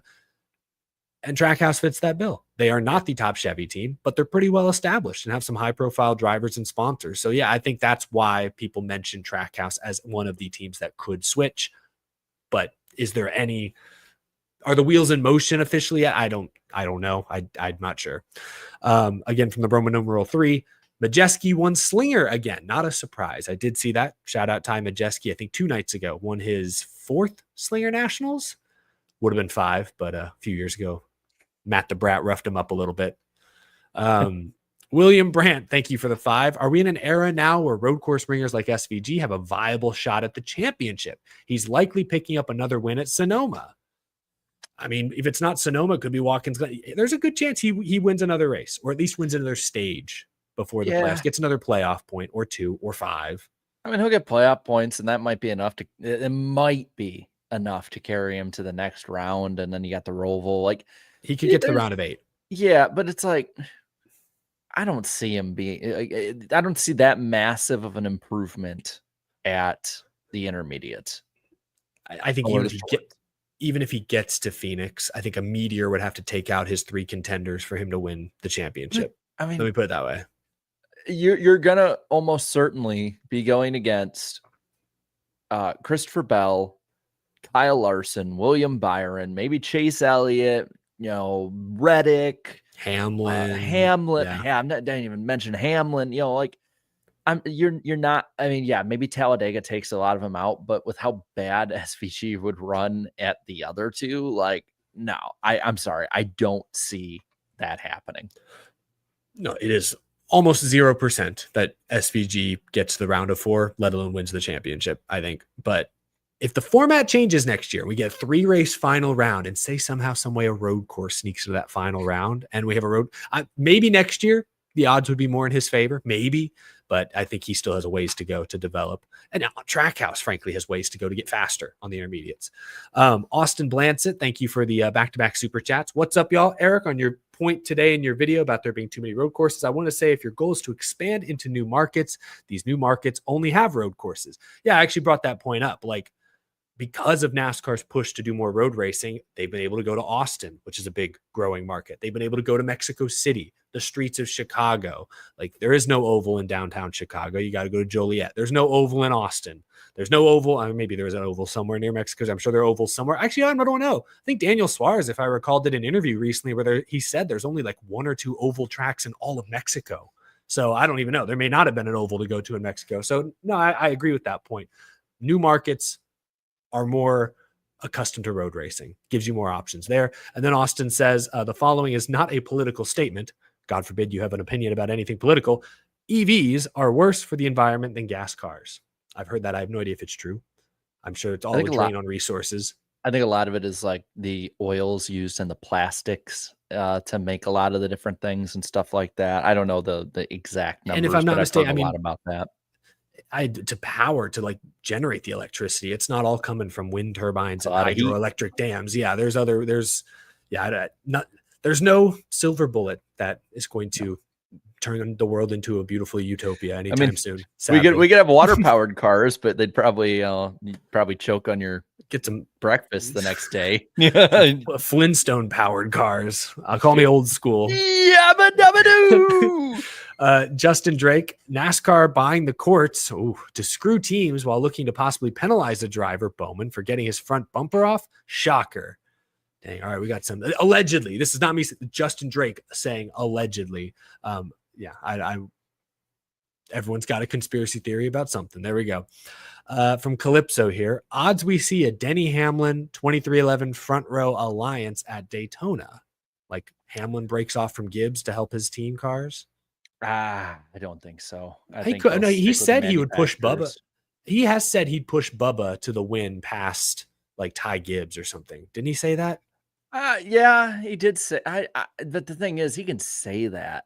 If he doesn't put it, like, I don't see him putting it in practice. Like, you're really gonna piss off the coach, especially if it possibly hurts your championship ambitions. Like, Denny ain't getting younger. Who would you I'll believe it when I see it? Who do you think is more formidable in the playoffs, Ty Gibbs or Bubba Wallace? Ty Gibbs. I think so too. So that's why I'd push Bubba. I don't know. Anyway. That's to say that either of them make it. No, yeah, there's a great chance they both miss, and I wouldn't pick either to make the Final Four. Let me go that way. Ryan Bocher says, my favorite Sonoma race would have to be 2016. Hard racing between Tony and Denny was awesome to watch, and neither driver got mad. Well, no, because who is Denny going to get mad at? Himself? Threw it away. He threw it away in turn 11 or turn 12. Is that turn 11? What's the hairpin? Is that 11? It's 11, but then they count the corners differently sometimes. It's so stupid. I always call it 11. No, that wasn't good. That was probably the most memorable Sonoma moment in recent years. Suarez winning was cool, I guess. That was 9 years ago. Yeah. That was the same time as that Pete Pistone article that he tweeted out that talked about. Yes, you're right. Road course racing was on the up and up 9 years ago. Rocks Reviews and Reactions says, hey guys, been a while since I got to caught one of these streams live. Well, we're glad you could stop by. It's always good to see you in the chat, Rocks Reviews and Reaction. Thanks for stopping by. Justin Drake again says, Eric thought he made a layup pick for the rain tires, but like a certain Chicago Sky player, you threw a brick, Eric, when you thought you were getting a layup. Are we talking about Sid? I saw there was controversy because she's on the like video game cover. Angel Reese is on the like WNBA video game cover, and she's obviously popular. Is that the brick edition? It bricks your Xbox if you put it in. It gives you the red ring of death immediately. No. You rebound from the red ring of death. That's the maybe there's value there. Yeah, that's the thing. Like, I don't watch it just because I think that the NBA is a better product, and all I know is like people who do watch it and they tell me all this stuff, and I'm like, oh, that makes sense. I saw the stat line. It was like 2 points and like 12 rebounds. I'm like, that's like the stats I had when I played basketball, and I sucked at offense. Good at defense. My dad has become a mild WNBA fan. We need to get another team in Houston. The Houston Comets won like the first 3 or 4 WNBA championships ever, and then they went out of business. We got to bring the Comets back. Come on. And then I'd get invested. Then I'd buy a jersey. And the Astros in the same city, and the Rockets. And the Rockets. Space City, baby. NASA down the road. Yeah. Got character. It's good theming. It's very on brand. Where are we at here? Few super chats from Alex here. Unrelated to NASCAR, what is the highest mileage car you all have ever seen? I saw a 1998 Land Cruiser last year at 450,000 miles. My car is at almost 220,000. Mine's at like 150-ish. No, funny part is I got a rental this past week, Buick Encore, which I will say very good car. Okay, totally nice. would be open for Buick sponsoring me and me getting that car. That would be nice. But I got it out of the lot, and it was 6,000 miles on it, and I was like, this is the least amount of miles I've ever seen in a car I've driven. Yeah, it doesn't. Matt Weaver, NASCAR reporter. Yeah, he has that pickup truck that's got hundreds of thousands of miles on it. He's driven all over the country. I think he's had that I don't know if it's his whole career, but like the majority of his professional career. And like he slept in that thing at different tracks he's covered. Like Dedication. Dude, yeah, the dude is the best, and one of the nicest people you'll ever meet on top of it too. Yeah. So that might be peak for me. I don't know if I've seen one older. Christopher 11 says, which 4 drivers from the remaining in-season challenge drivers would you build a dream team with? Okay, hold on. Let me pull it up real quick. Left. Yeah, I guess we know Ty Dillon. Yeah, Ty Dillon. Okay, here's who's left.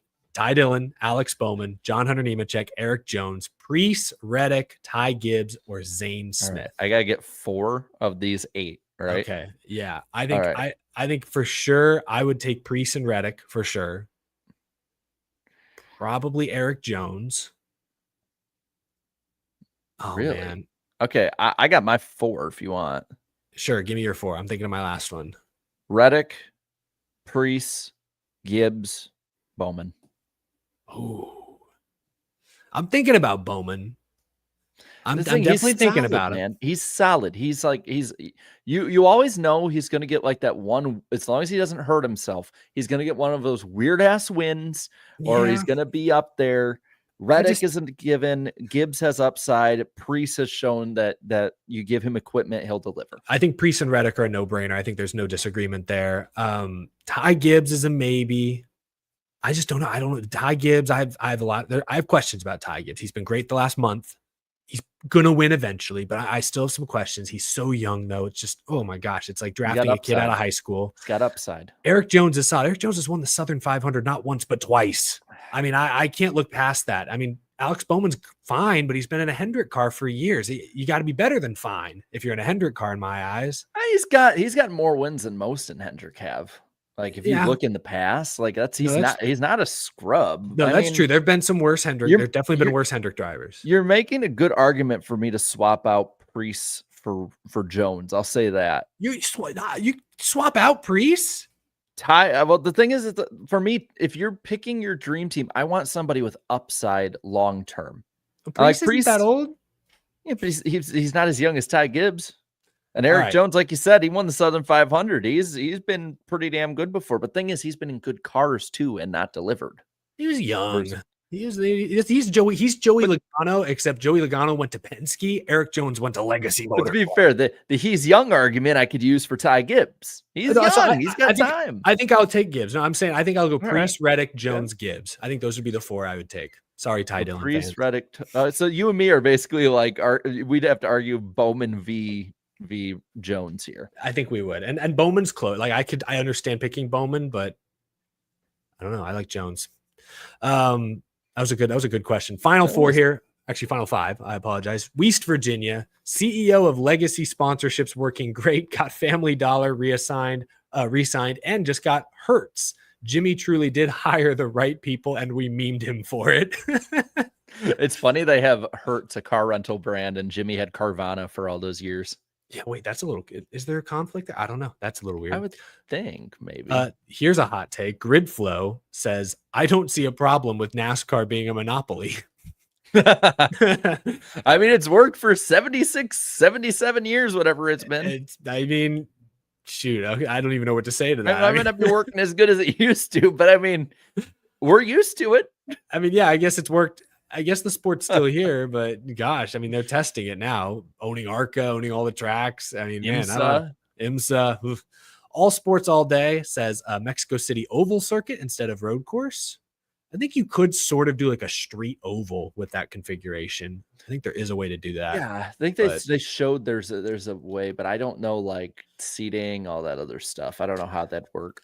Yeah, Rouser says should NASCAR sell the 2311 charters to punish them? We kind of talked about that earlier. I don't know if anyone would buy them, knowing that there's a chance they could get rescinded if the teams win the lawsuit. But who was it that said the monopoly one earlier? Gridflow. Gridflow and Rouser need to get together because I think they're on the same wavelength right now. I think that might be Jim Francis' burner. That's Jim and Brian. Brian would be involved. Brian's trying to position himself to power again. Yeah. Final super chats here from Justin Drake. Again, very generous tonight. As always, Justin, we appreciate it. After McDowell had throttle issues, can we all agree Briscoe is the only one to give SVG any sort of fight? Held him off on 12-lap older tires for 2 to 3 laps. If not for cutting a tire, he'd have been top 10 or 7 this weekend. Yeah, he should have been up there kind of where Reddick was, charging through the field at the end, but didn't get that opportunity. Briscoe is good. I don't know that I would really put him on SVG's level, but you're right. He did do a good job there on older tires. That's fair. I mean, he's a good road racer. We saw that in Xfinity. And then finally here from Zardy, if they have the Gen 4 in iRacing, why not in NASCAR 25? Have you heard, are they going to do any like old school, like NASCAR classics or time machine stuff? Yeah, I assume you'd save that for later. You keep that in your back pocket, you know? I haven't heard anything about that really. I mean, the biggest thing that they would add to the game would be RAM. And that's maybe they might just wait till NASCAR 26 for that one. Sure. But I think that would be really cool down the line. I think the only issue is you're not going to be able to get many of the sponsors because you're going to have to buy those licensing fees.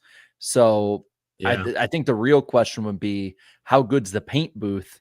And can maybe you make a bunch of really good customs the way you do on trading paints? Because I know it's the same company making it, but it's like, let's not act like we're also going to be using all of the same, like 1-for-1 everything with that. I mean, I think it'd be really cool. They seem to have a 10-year plan, so that'd be some really cool stuff to do down the line. Yeah, I like that. You got to keep some ideas pinned for later, for sure. But that is going to do it. Thank you all so much for sending in these super chats tonight. It was really fun to hang out with everyone. One-on-one, Jarrett. This was different. Glad Danny was able to stop by, call in from Jamaica. We'll see him next week on the Iceberg, 8 p.m. Eastern time, back on Wednesday, July 16th. All three of us had Wednesday night conflicts this week. I was out of town. Jarrett, I don't remember what was going on with you. I was originally supposed to get back in town Wednesday, and that's right, because the rental had changed to Tuesday, but I was still I was on kiddo duty. Yes. In multiple ways with plenty of duty. But yeah, and then Danny, of course, is out of the country. So yeah, glad we could do this tonight at least. Yeah. We'll be back. Couple Thursday shows a year aren't too bad. No, keeps us on our toes, keeps you all on your toes. But we'll be back Wednesday, July 16th, 8 p.m. Eastern time on the Iceberg. Thank you all so much for joining us tonight. Really appreciate you stopping by, and we'll see you again next week. Enjoy Sonoma, and we'll talk to you on Wednesday. Bye. Bye.